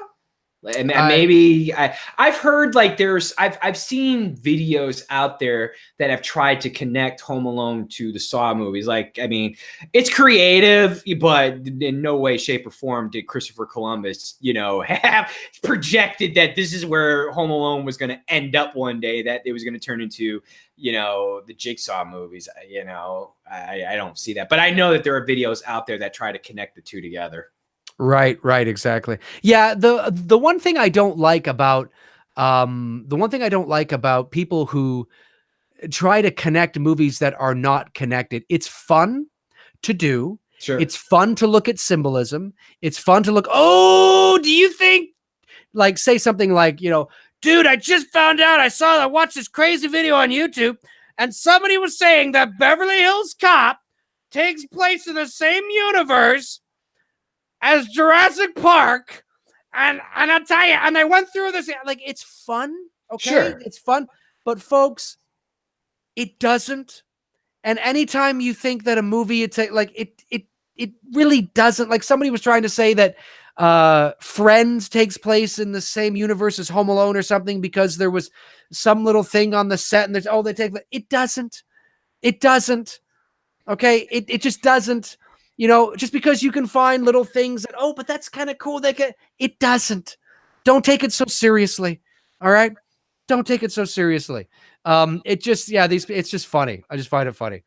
I mean, it's kind of like this show that you and I do. It's basically intended to be bullshit conversation, just to kick back, relax, not take it seriously. Kind of like the Friday the 13th video you and I did a few weeks ago. I mean, everybody thought like what we were saying was written in stone and didn't take it from like what it was intended for, which was that we were just two guys hanging out and we're just bullshitting around and talking about like this would be our idea if we were given the opportunity to do it. So yeah, when it comes into that type of context where, someone out there wants to put a fan theory together that Kevin grows up to be the Jigsaw, cool. I mean, yeah. I mean, if you want to joke around and have that type of conversation, absolutely. But would I take it serious in the connection? No, absolutely not. Yeah, exactly. And you can't, because, like, I like those videos. They're fun. They're great. They're fun. They're fun, but it's fun and games. You know what I mean? It's just like, you can find meaning in anything and parallels to a lot of things if you knew what to look for, if you understood symbolism and you knew how to connect certain dots, you could do it with anything. So unless it's outright really obvious, or somebody says, no, this is a connected cinematic universe, guys, it's just fun. It's just fun stuff. Oh, I guess. Oh, you know what? ACDC 113-089 says Prancer with Sam Elliott. That's a great film too. I forgot about that movie. Yes, I haven't seen Prancer in years. Which is funny because I just finished watching The Ranch season 6, and he's great. Sam Elliott's great. I like Sam Elliott. He's just one of those all-around good actor. Anything that you see him in, whether it's Tombstone or Roadhouse or Prancer or The Ranch. I mean, he's just a solid actor. I really enjoy him in his work. Yes. Yep. Yeah, I agree. Yep. You want me to respond to Grave Warner? I don't mind. Let's go for it. Why not? Dave Tony, are you guys totally opposed to anyone else taking over the role of Michael Myers in the Halloween sequel? I thought we would avoid a Halloween question, but it's Christmas, so I guess we might as well answer at least one, right? Am I opposed to anyone else? I mean, are you asking, meaning like someone else besides James Jude Courtney playing the character? Or are you talking about like a new killer and all? Because you're bookending that question with kind of like people thought Jamie might have been in Halloween 4. Okay, if you're referring to That's that, then no. I thought, look, you guys know I love Halloween 4, but I thought what they did and how they executed it at the end of Halloween 4, it was a twist. It's still one of the best twists in a movie that you never see coming. I always love watching someone who's never seen Halloween 4 for the first time, seeing their reaction, like that total, like, oh my God, like what the hell just happened? And no other movie that I show people do I ever see that type of reaction like I do with the ending of Halloween 4. But would I want to see that again? No. I would definitely not, because I don't think that type of a twist would work today. Do you agree or disagree, Dave? No, I agree. I think it's I agree that you're sort of asking two questions there. You did bookend it with like. Right. I wasn't sure if he meant like replacing James Jude to be, with someone else. Because I wouldn't. No, I mean, I think it's unnecessary to do so. But playing Michael Myers, if cast correctly, if understanding the character correctly, there's nothing proprietary about it. Right. Okay. I mean, another actor can do just as good as what James Jude Courtney did. Sure. The question is it necessary to go through that process and try to find somebody else who now we have to go through the learning curve again, like we did with James Jude Courtney? Right. Or if we do make a sequel in a reasonable amount of time, do we just get James Jude Courtney, who's already ridden this bike and who's still young enough? People have to remember, okay, that James Jude Courtney is no spring chicken. I mean, was he 60? He's 60. Yeah. Okay. So, I mean, he's 10 years younger than Castle, but he's still 60. He's legitimate Michael's age. I mean, yes, essentially. Because some people were trying to convince me that in some of the shots in the movie, well, no, I think that's Castle because of the white hair. No, I think that's Castle because of the white beard. And I would kindly remind people that James Jude Courtney is as white as my chin is becoming here. Well, you could also remind him there's a little thing called makeup. Well, there is, but they were using the fact that you could see white hair in these shots as, oh, that's Nick Castle. That has to be Castle in the white jumpsuit at the beginning of the movie in the courtyard, and now it's not. I knew you could tell that. I mean, the physique of James Jude, totally different. No, that is not Castle. Totally different. I mean, I'm Castle's height. Trust me, there's no way. Looking at that opening shot in the courtyard, there's no way that was not James Jude Courtney. Yeah. So again, I mean, if the question is, do you think somebody else can play Michael Myers as good as James Jude Courtney? The answer would be yes. Yeah, of course. Do I think it is? Should they go through that process unnecessarily? Well, no, because you have somebody that has already done it. And as long as you do it in a reasonable amount of time before James Jude Courtney gets to 70 himself and thinks I really don't give a fuck about it, then sure, it would be unnecessary to do so. It'd be unnecessary. He's game for it. I'm sure he would do it again if the story was right, if the story made sense, because I gotta say, keep in mind, folks, that I am in the middle right now, neck deep into flushing out my, hypothetical Halloween 2018 sequel. Yep. But that doesn't mean that I think there should be one or that I want one. I really don't want one. I really don't think there should be one. This is just for shits and giggles to say, well, if they are going to do it, here's something that might be kind of cool to see that doesn't fuck up everything. So, but we'll see. I just don't, I think they should just leave it, to be honest with you. I think it ended it, and it was unnecessary. It was like going home again. It was a lot of nostalgia. It was kind of fun. It was great. Sure. I don't care. We got another cool question here from Saiyan Sleek Media. Will Star Wars end the Skywalker for good? And I'm assuming you mean after episode 9, will it end the Skywalker storyline? I hope so, man. Was supposed to be a universe, right? In a galaxy far, far away from here. They've really narrowed it down to one storyline. Now, I mean, if they want to just focus on the Skywalker lineage and, the Jedis of Luke and, offsprings and things like that. Okay. Yeah. I mean, they've got so much, that they can pull from, even if they don't, even if they want to go back to old the old EU and the books from there and pull anything from there, like Mara Jade. Like I'm really hoping that, like, I would love to see a movie centered around her character. She was one of my favorite characters in the novelizations of Star Wars, and a lot of Star Wars fans as well too.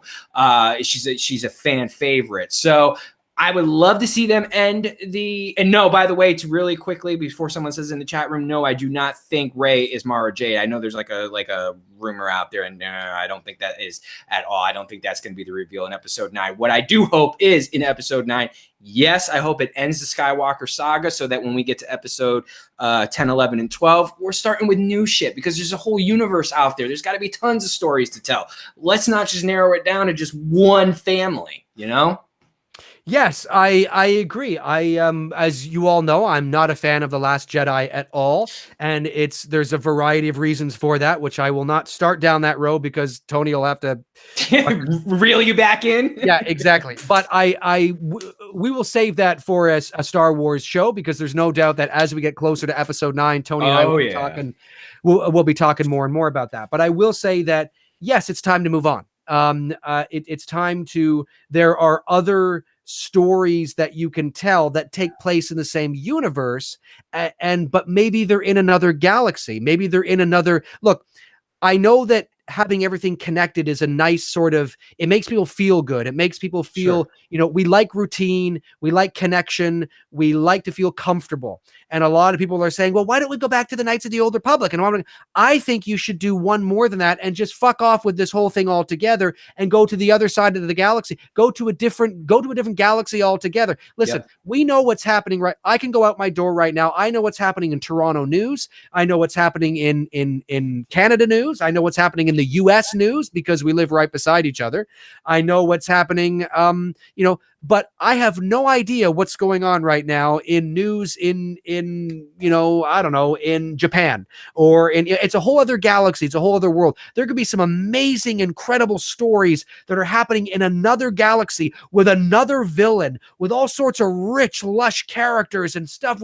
It doesn't mean that you completely forget about what's going on over here. And maybe you could actually have a little bit of a connection. You connect the galaxies together at some point. But I would be so fascinated if moving forward in Star Wars, everything didn't have to connect so much, that you actually took it to another galaxy that is billions of light years away from the one where the current Skywalker story we knew happened. And maybe the Force, quote unquote, maybe they don't know about that yet, or maybe they become to learn about it, or maybe it's not a thing. Maybe there's something else that they're dealing with. There's this other bad guy.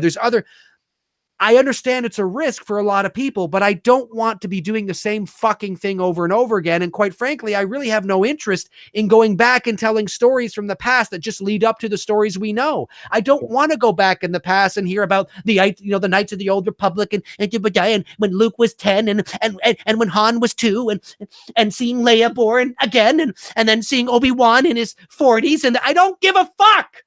I don't care. I want to leave it to my imagination. I want to keep it theater of the mind. It's unnecessary. I want an Obi-Wan and Darth Vader movie. I don't. It's unnecessary. Who gives a shit?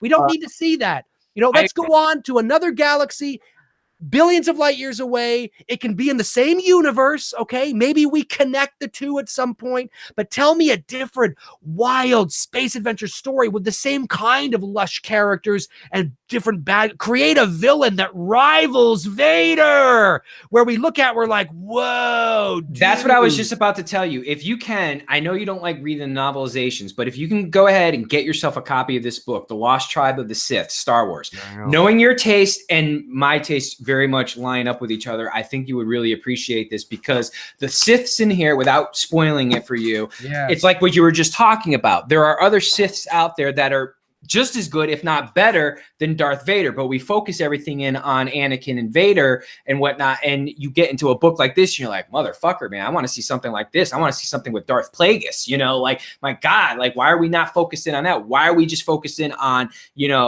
everything with the Emperor, Palpatine and freaking and Vader, when we've got this whole universe and all this material that you can pull from to tell great stories,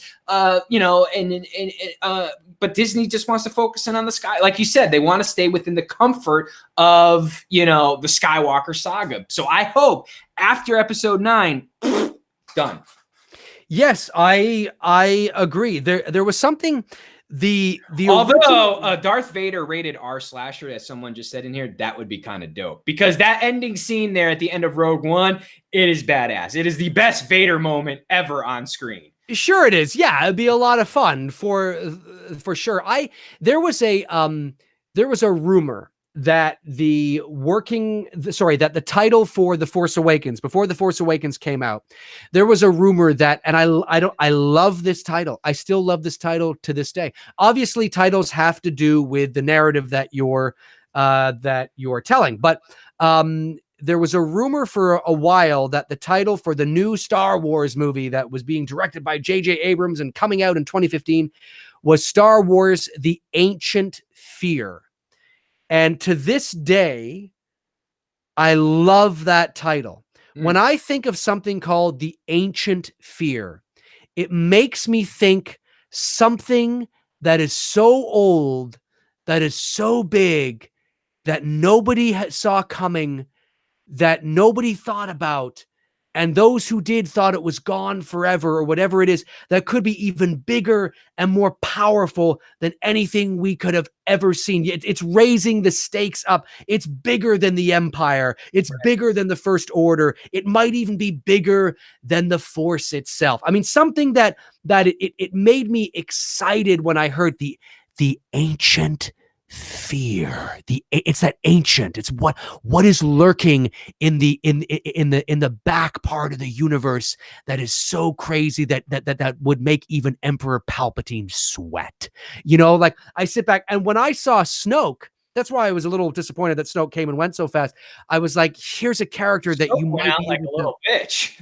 Yeah, he did. That's a whole other thing, and we can get into that. But so I'm just hoping, like Tony, I don't care if you connect the universes at some point, but I would really love to see a new story so I can become more emotionally attached to new characters and stuff that is rich and fun. I'm telling you, if I know you didn't read the whole old EU, but the old stories with Mara Jade, I mean, I'm telling you, you would love those stories if it was told up on the big screens, because for diehard Star Wars fans who did read the novelizations like myself, she was a huge beloved character. And again, it expands the story. It keeps it somewhat connected to the Skywalker, that little bit of that familiarity, but it's not like totally directed or directly to Skywalker lineage. So I think that I hope, I mean, but then again, I mean, it's Disney, and Disney just, for whatever reason,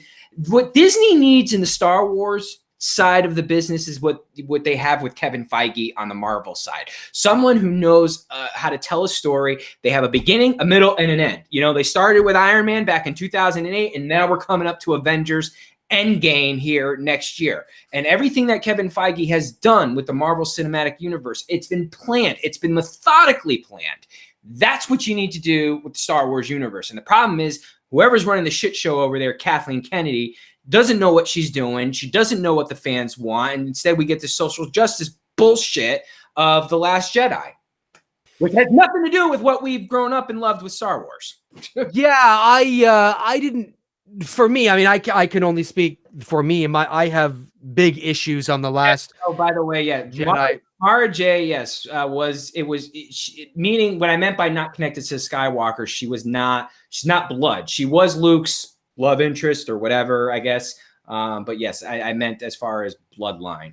Right. Well, the Film Addict says, curious on your thoughts on an Obi-Wan Solo movie. I'm kind of about that. Well, I just said that. I said it's completely unnecessary. It's not that there are not stories to tell. Yes, of course there could be stories to tell, but it's unnecessary. We don't need every fucking gap filled in for us. Use your goddamn imaginations, people. Fill it in for yourself. Pretend it's like reading a book. There's no pictures in the book. There's no illustrations in the book. It's not like you turn the page and then you watch 5 minutes of what you just read. You pictured it in your own mind. We don't need to see what Obi-Wan was doing. It makes it much more effective and much more of a satisfying payoff when we can picture it in our own minds. And there's the gap between Rogue One and Revenge of the Sith and A New Hope. and we can go in there and we say, that's a name I've not heard in a long time. I mean, it's great. We don't need to, and then we go, wow, I wonder what it was. We don't need to see it. We don't need a Darth Vader solo movie. We don't need a Palpatine movie. We don't need a Yoda movie. We didn't need a Solo movie. Hey, listen, I enjoyed Solo. I did. I thought it was actually a pretty good movie. And there's reasons for that, but I can still acknowledge that it's unnecessary. I can say something is good, but I can also say it's unnecessary at the same time. We don't need these movies. We don't need Obi-Wan movies. So there's a lot of things that you can just fill in yourself.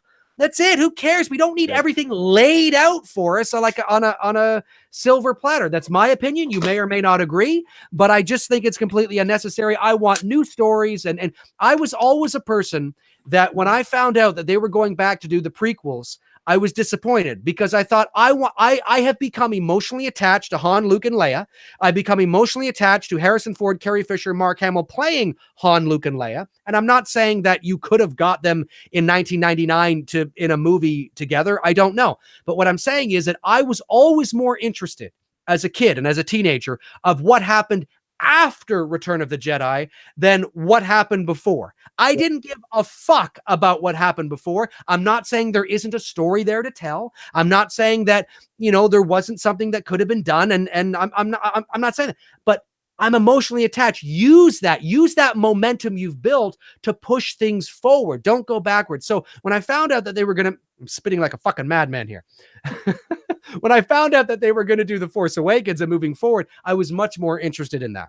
Yeah. And so that's how I feel about it. It's unfortunate that Disney, gets it half right with the Marvel Cinematic Universe, and it's a total shit show with the Star Wars universe. I can't figure it out, but I just think it's because it comes down to who's running the show over there. And Kevin Feige, he knows the source material, he knows his shit, and he's as best as he can, he's staying true to the source material of what you get in the MCU. What Kathleen Kennedy's doing with fucking Star Wars, man, she's turning it into a damn shit show. She's not staying, even though, okay, you can argue the fact that everything that was pre-canon, all the old books that I have and the old EU stuff is non-existent, but it still doesn't mean you can't pull from like source material there, like you're talking about, and come up with new stories and use that as new stories to, catapult off into a whole new direction. There's no reason why you can't do that. I mean, no, you're right, and people have to understand that unlike the Marvel universe and what they're doing over there, they're not doing it with their new Star Wars trilogy. They're making it up as they go along. J.J. Abrams set the foundation in The Force Awakens. Like it or hate it, that's what he did. Rian Johnson took most of what J.J. did and threw it out the window. That's not what you do in a second act. It's not how you tell a story. That story should have been laid out from beginning to end. And if it wasn't, then JJ should have just directed the fucking trilogy because he's somebody that sort of has a grasp of what's going on. Now, people have said to me often, yeah, but JJ's an executive producer. And you've heard me say this. It means nothing. It doesn't. JJ had no creative input whatsoever in The Last Jedi, and he is on record as saying that. Well, okay, that's what I said about Halloween. When John Carpenter's name is attached as an executive producer, I'm like, folks, that's a glorified title. It's because the movie. It's because what people need to do is they need to do some research on, and I've done videos on this where I've explained this. It's not that an executive producer in a movie is a nobody. I'm just saying that it's a very wish-washy title when it comes to major motion pictures. Television, they're called showrunners now.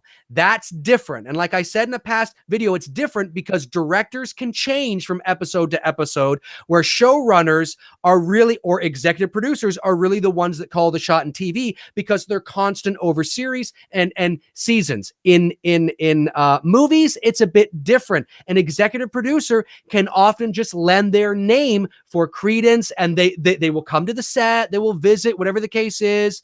That J.J. Abrams created a lot of these characters. He had hands-on with these characters. They gave him the executive producer title, and I understand that. But he's on record as saying, I didn't write the script.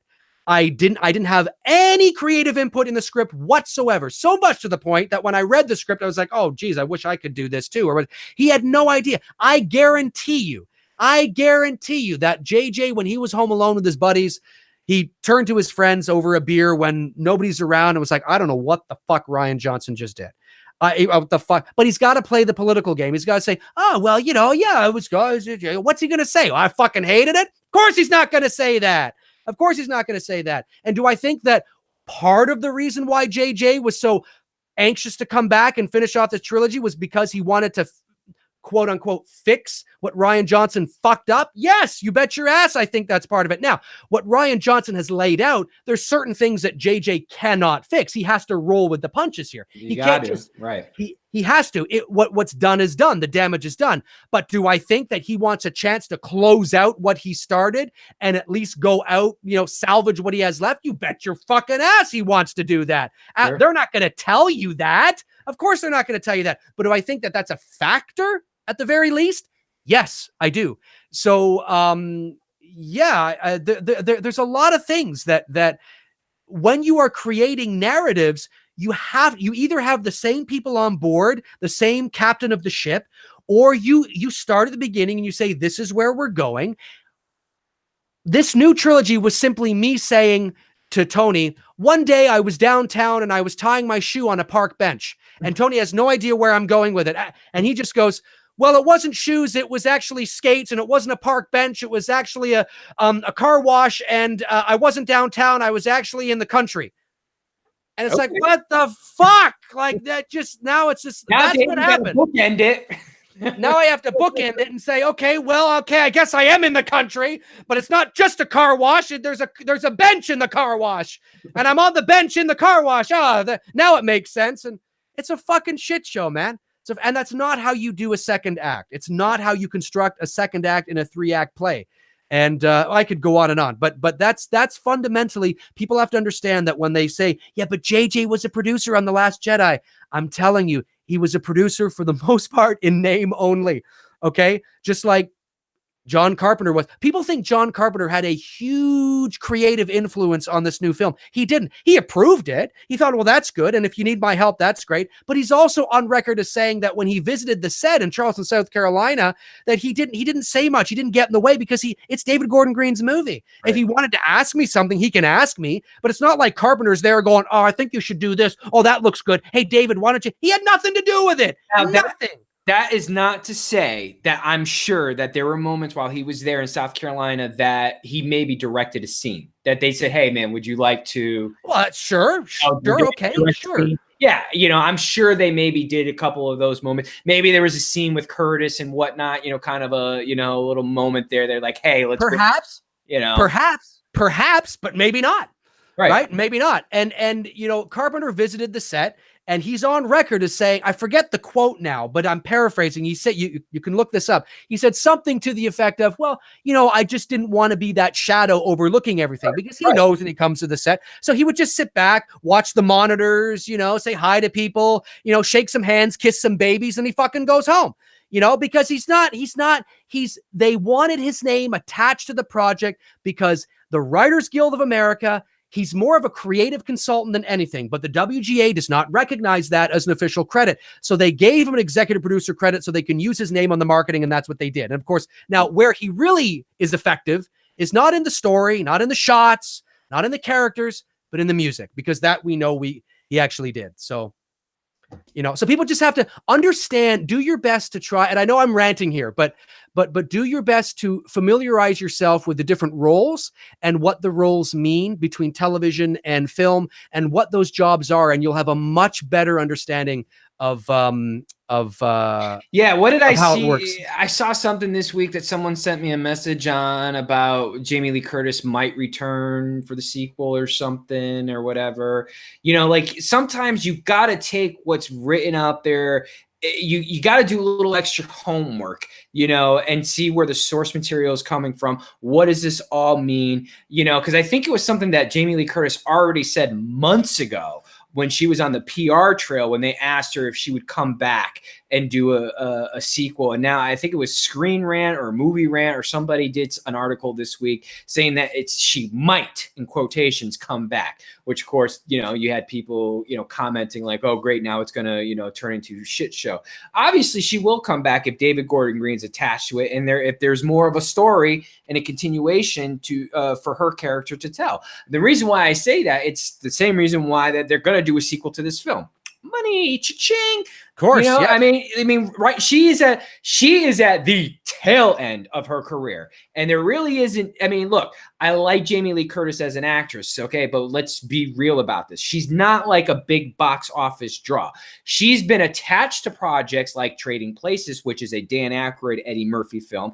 True Lies, which is really Arnold Schwarzenegger, and yes, she's attached to the project. So I'm not saying Curtis hasn't done things. Fish Call Wanda, which is another ensemble, but when it's Jamie Lee Curtis alone, like Freaky Friday or some other movies, she's not exactly raking in the money at the box office unless it's Halloween.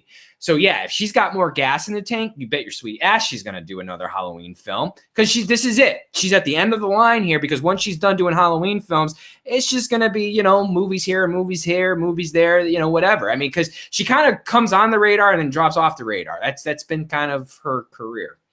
Yes, no, you're right. You're absolutely right. Yeah, you're 100% right. Something I wanted to address because it was asked nicely. Devontae Huntley says, "Whoa, yeah." He asked a good question. He stopped trying to be argumentative with people, I guess, but he said John did get them to change their idea of retconning the original movie's ending, so he has some involvement there. That's very true. He did. The original ending, not the original ending. Sorry. It was actually the beginning of the movie, which would change the original's ending. Right. Yes. That was a very smart move. It was a recommendation from John Carpenter, and David Gordon Green said, John Carpenter looked so disappointed that I thought maybe it's best that, we go ahead with this. And John Carpenter was absolutely in the right there. He was in the right. And I've actually talked about that ad nauseum on this channel, about how you cannot fundamentally change the ending of the original film in the beginning of this movie. You can have Michael bleeding around the corner in an alley, because we don't see where he went when he got up. That's sure. Fine. But you can't actually change any of the mechanics of how the ending played out. Right.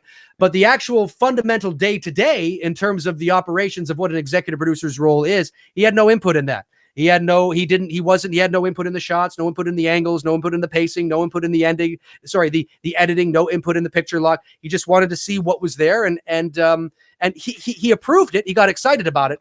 But it's so fundamentally important that people know their roles and what each role is, and also understand the overlap, because there's some overlap as well. Anyway, let's move on here. Well, as the Rock once said, know your role and shut your mouth. There you go. Know your role and shut your mouth. Poppy129, any thoughts on episode 9, Dave? Oh, geez, you must have just entered the room. We were talking about it. Let's, sorry, Poppy. Yeah, we were sort of talking about that. Let's see here. Tails Doll says hi, and then Dave. I'm assuming it's hi, Dave. Loggerhead says, who likes Buffy the Vampire Slayer? When I was a teenager in the late 90s, I didn't mind Buffy the Vampire Slayer, but let's be honest, I wasn't tuning in for Buffy. I mean, I wasn't tuning in for the show.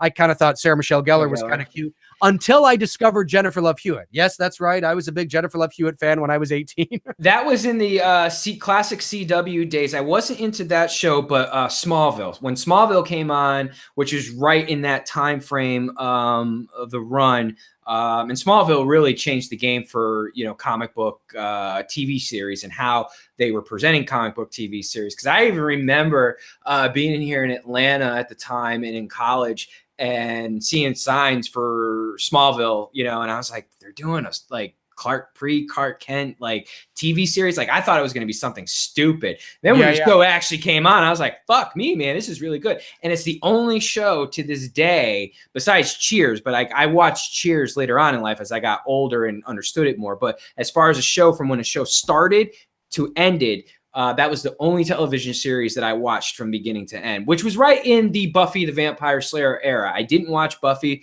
but I did watch Smallville and was a big, big fan of that. Yeah, I did watch Buffy, but I have to admit I only watched the first season, and that was because I thought again that Sarah Michelle Gellar was kind of hot. And then after the first season of Buffy, I went to a movie theater and I watched a little movie called I Know What You Did Last Summer. And I Mm. went to see I Know What You Did Last Summer because of Sarah Michelle Gellar, but I walked out with Jennifer Love Hewitt. And so I was a big Jennifer Love Hewitt fan after that. And I never, not that Sarah Michelle Gellar is ugly or anything, but Hewitt was definitely more my type. I'm more into brunettes than I am blonde. So that was kind of Sure. funny. So I Hey, can't say I was a Buffy fan, but I certainly did watch a few episodes for sure. Yeah. Cody Martin asks, "Hey Dave, my question is, what did you think about the 2018 Nun? I don't really care for puzzle movies. Do you want me to answer this?" Sure, yes, because I have not seen The Nun. I don't care to see The Nun. I'm a horror fan, but not every horror movie I see, a horror trailer I see, I can tell pretty quick if the horror trailer looks like every fucking horror movie we get. Okay, most horror movies are garbage. Most horror movies are fucking garbage. So when I see a trailer to a horror movie that looks pretty standard and cliche, I don't bother going to see it in the theater. I don't care. I really don't care. So The Nun looked a little cliche. I like the character of the nun, but Yep. the movie itself, when I watched the trailer, I thought I know how this is going to go. I know what this kind of movie is going to be. So Tony, you went and saw it. Take it away. It is, if I had, well, I'm probably not going to do a most disappointed list of the year, but if I had to pick one film that disappointed me the most, it definitely was The Nun. Absolutely did not fall in line with the bar that The Conjuring obviously already has set. Annabelle has its problems. I won't totally say that it doesn't, but Annabelle and Annabelle Creation, they also have some good moments. I like what David F. Sandberg did with Annabelle Creation. Annabelle, again, I thought there were some moments that they didn't have to go into, like the whole demon thing and whatnot that you see in the reveal of Annabelle. I thought there was a lot of elements to just with the woman there, and then that you think that she's part of a cult, and the teardrop dropping onto the doll and all that stuff, and then all the ghost spooky shit happening. I thought that was kind of cool, but then Annabelle kind of was like, Space Mountain. It was kind of exciting at first, but then as I got towards the end of it, it was like, yeah, and anybody who's ever been on Space Mountain at Disneyland, or Disney World, you know what I'm talking about. Oh yeah. You're excited. You're like, yeah, this is great. Fuck, man, this sucked. And I thought it was a good ride, but yeah, I mean, it's definitely that's what Annabelle did for me. Like, you're like, man, this is great. Oh no. But the fucking Nun, like, no. The Nun, what I'm hoping that they do, and my God, James Wan, call me up because I got your story here for you. There is a story that I think that can be told, and a good story. And I think if they were to focus it on Frenchie's one of the characters in this film, which is not a spoiler alert because it's revealed in The Conjuring. When you see The Conjuring, and you see Ed and Lorraine Warren there at the school, and they're showing the possession of Frenchie on the screen there, that is tied to the Nun. I think if now you were to focus the Nun story on his character, the possession of his character, tell it in like the Exorcist style, okay, or the Shining type style. Don't go into some gothic fucking castle fucking bullshit, over the top fucking special effects nonsense, okay? What made The Conjuring and even Annabelle Creation successful, and somewhat Conjuring 2, is the lack of effects and how everything was all practical. That's what I love about James Wan. He tries to get it all in camera and practical. I didn't fucking know this, but the dude who's the crooked man, that is actually a real person. That is not CGI. That is a real dude, height and everything, lanky, skinny, and all that. Like, I'm like, whoa, the fact that you took the time out to find somebody that has that physique to play this character, the crooked man, hats off to you, Juan, for keeping it practical. This is where the Nun failed in execution. This is what I have a problem with in horror movies that are told in 2018 in modern stories, is that they try to go with the practical effects, scary jump scenes, and the noise and all that stuff. And that's not what makes a good scary movie. If you want to watch a good scary movie, you'll watch a movie like The Conjuring or The Exorcist or Paranormal Activity or The Shining, and you just watch it in its simplicity. in the simplicity of getting the audience to see what's there, what's not there. You know, like we talked about this on the stream a week or so ago in The Conjuring, when you have the two girls in the bedroom there and they're looking at each other and she sees something there in the corner, but you don't see it on the screen. Like, do more of that. And The Nun, they just totally fucking dropped the ball on that, and it's just very disappointing. But it is a story that can be set back on track, and I think you can do it, like I said, and even tie in the Ed and Lorraine Warren character with the nun character, not the nun, but the actual Vera whatever her name is, her sister who plays the good nun in this movie. Tie her character in with Ed and Lorraine in a sequel to The Nun, and I think you can put it back on track. And just keep it to simple storytelling. Don't get into this fucking Gothic castle Romanian shit. Well, there you go, folks. I mean, Tony has seen The Nun. That's what Tony thinks about The Nun. That's what Tony thinks they should do with The Nun. I, unfortunately, am not educated with The Nun to talk at anything beyond what Tony has, although I agree with his assessment in what he's saying, because if that is what The Nun is like, then there's no doubt that that's... Yeah, it's totally, you know, like when you watch The Conjuring 1 and 2 and you watch Annabelle, then you see The Nun, and this is supposed to be the beginning of the timeline, and you're like, well, wait a second here, why? No, like it just doesn't blend in with what you've already begun. You know, it's like, it's kind of like it's the Last Jedi of this universe. It really is. Like, right. Talking about the park bench that ends up in a fucking country, you know, like what? Like, okay. Yeah, exactly. All right, so we'll take let's take 2 more questions because we got to wrap it up here. It's almost sorry.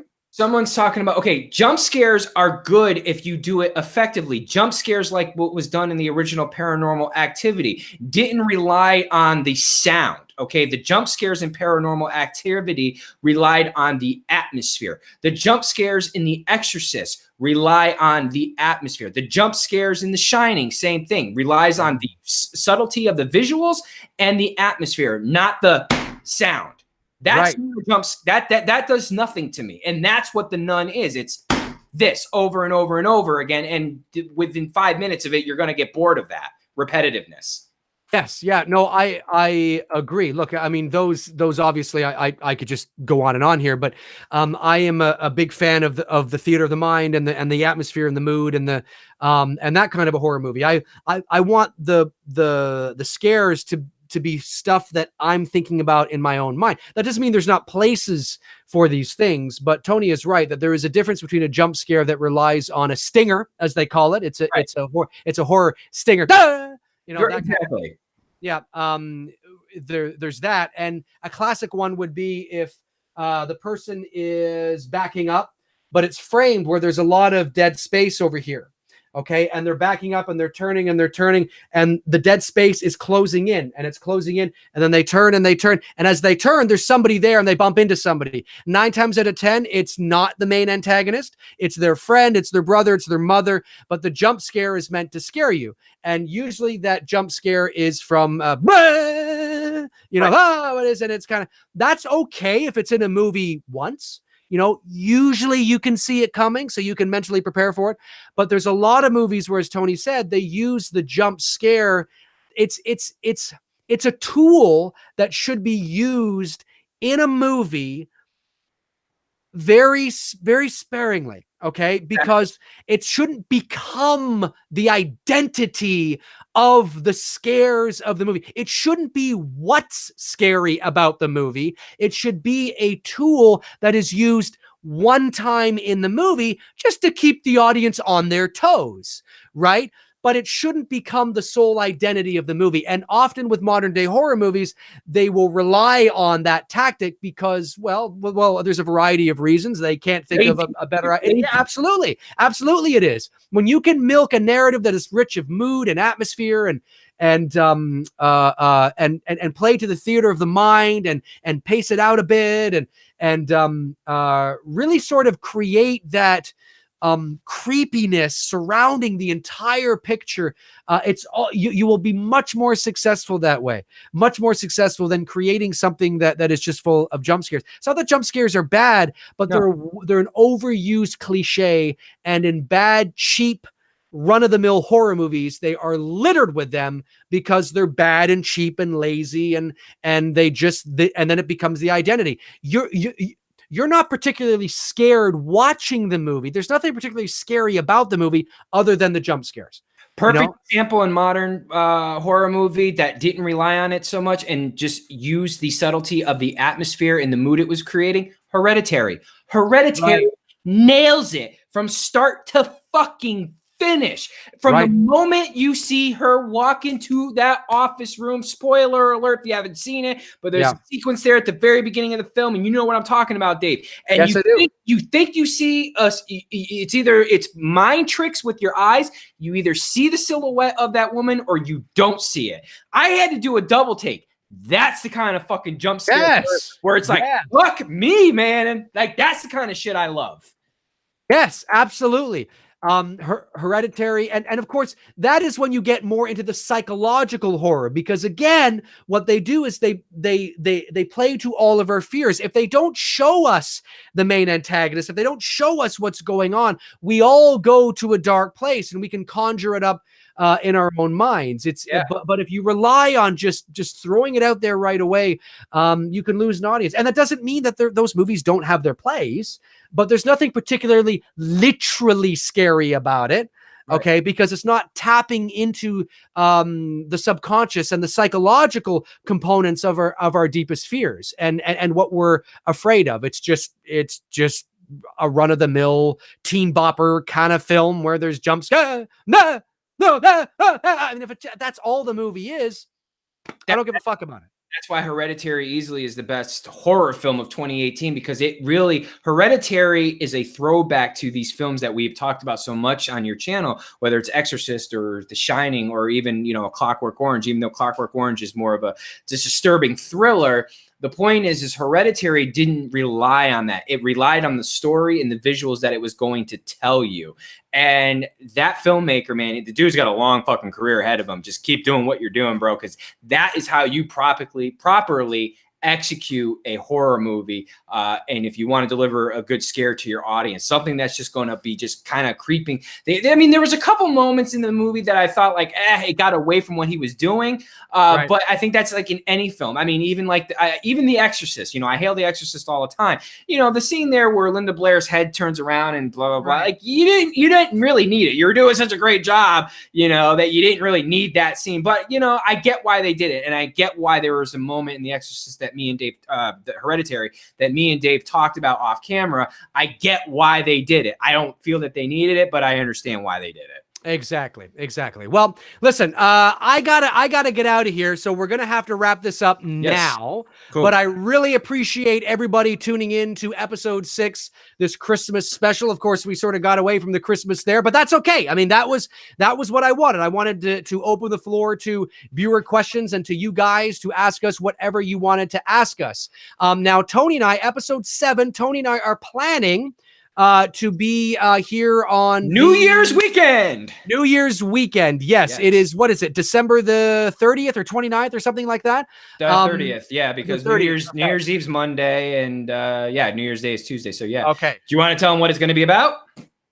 Yes. So Tony and I are going to be talking about the year that has just come and the year that is coming in terms of movies. More of the year that's coming in terms of movies. That's where our central focus is going to be. Yep. What we can expect that is coming in 2019. We will have a list of movies, our most anticipated movies of 2019, and we will be talking about them. So as of right now, unless something changes, that is Sunday, December the 30th, 2018, 7 p.m. Eastern Standard Time, right here on this YouTube channel. So we're taking a break next week because of the holidays and the festivities and things like that, but we are definitely going to do that. Also, a reminder, I had to move it because of some voiceover work that was suddenly on my plate. My interview with Marion Singh from Halloween 2018 is happening this Wednesday, December the 19th at 7:30 p.m. Eastern Standard Time, right here on this YouTube channel. Marion and I will be talking about her career as a stunt woman and a performer and an actress, and also, of course, how she came to land the role in Halloween 2018 as the neighbor that looks out the window and gets her neck slashed by Michael Myers. She's a pretty cool person. We've been chatting off and on for a few months now. She's a big fan of the channel, so it's great to have her on. Again, that's this. Yeah, man, I'm looking forward to seeing that. Yeah, that's this Wednesday, the 19th of December, 7:30 p.m. Eastern Standard Time. Tony's link to his Instagram is in the description, as well as my links as well. Tony, any last things you want to say before we skedaddle? Yeah, I wanted to just quickly clarify, because I know a lot of you messaged me this week, and I'm from last show thought that I was going to be uploading on my channel videos. No. I am going to be creating a new YouTube channel separate from what I do on there. And I'm going to be creating a new Instagram account, which is going to be centered around film photography, shooting with film cameras. I'm getting all my cameras situated. I'm actually getting one of my main cameras that I'm going to be using for the development process and shooting process. The videos will be filmed digitally, but the actual photos that I'll be taking will all be done film, whether it's Polaroid or actual 35 millimeter. I really, I wanted to up my photography in a new light for 2019. And I thought, no, what better way than to get back to my roots as a photographer and how I started with film and the love of it. And, I was talking to Dave off, camera about, this was the first little camera that I got when I was 13 years old, which was given to me by my grandmother and great grandmother. And it's nothing. There's no viewfinder in the back. There's nothing. I just went out, and would just take pictures and throw a roll of film in there, drop it off at the developing center before I actually got into developing film myself. And just that anticipation of waiting to see what would come, what would actually come if I got the shot or if I didn't get the shot. And that was the excitement of shooting in film. And I kind of missed doing that. I felt like as a photographer, like doing everything in digital now, and you got an SD card that you can, get 1,000 shots with, I became a little bit lazy, a little bit lax with it. Where here, when you're shooting with a 35 millimeter roll, you got 24 shots and that's it. And each shot is going to cost me about $1 to not only buy the film, but to have the film develop. So, I felt like as a creator, I thought, man, this would be very cool to do. So what I meant by that last week, I meant as I'm going to start a brand new channel that's going to be centered around film photography. And maybe I might be getting to some teaching stuff, but more so just kind of going out there and showing you guys an old way of shooting that might trigger some of you to go out there and get yourself a film camera, which would be my goal.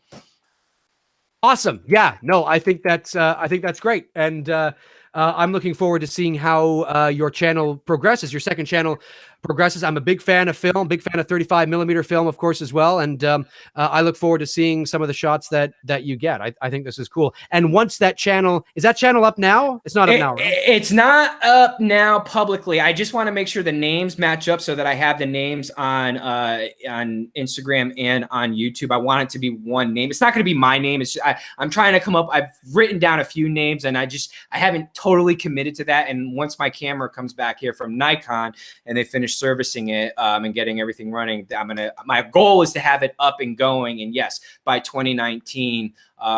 So yeah, you'll have that link in the description, and it's gonna be fun. And yeah, and I see some of the people mentioning it. I'm supposed to get my passport here soon, so once I get that, I'll probably take a flight up to Canada and Dave can show me around, and maybe we'll do a video of me out there shooting on film around the Toronto area.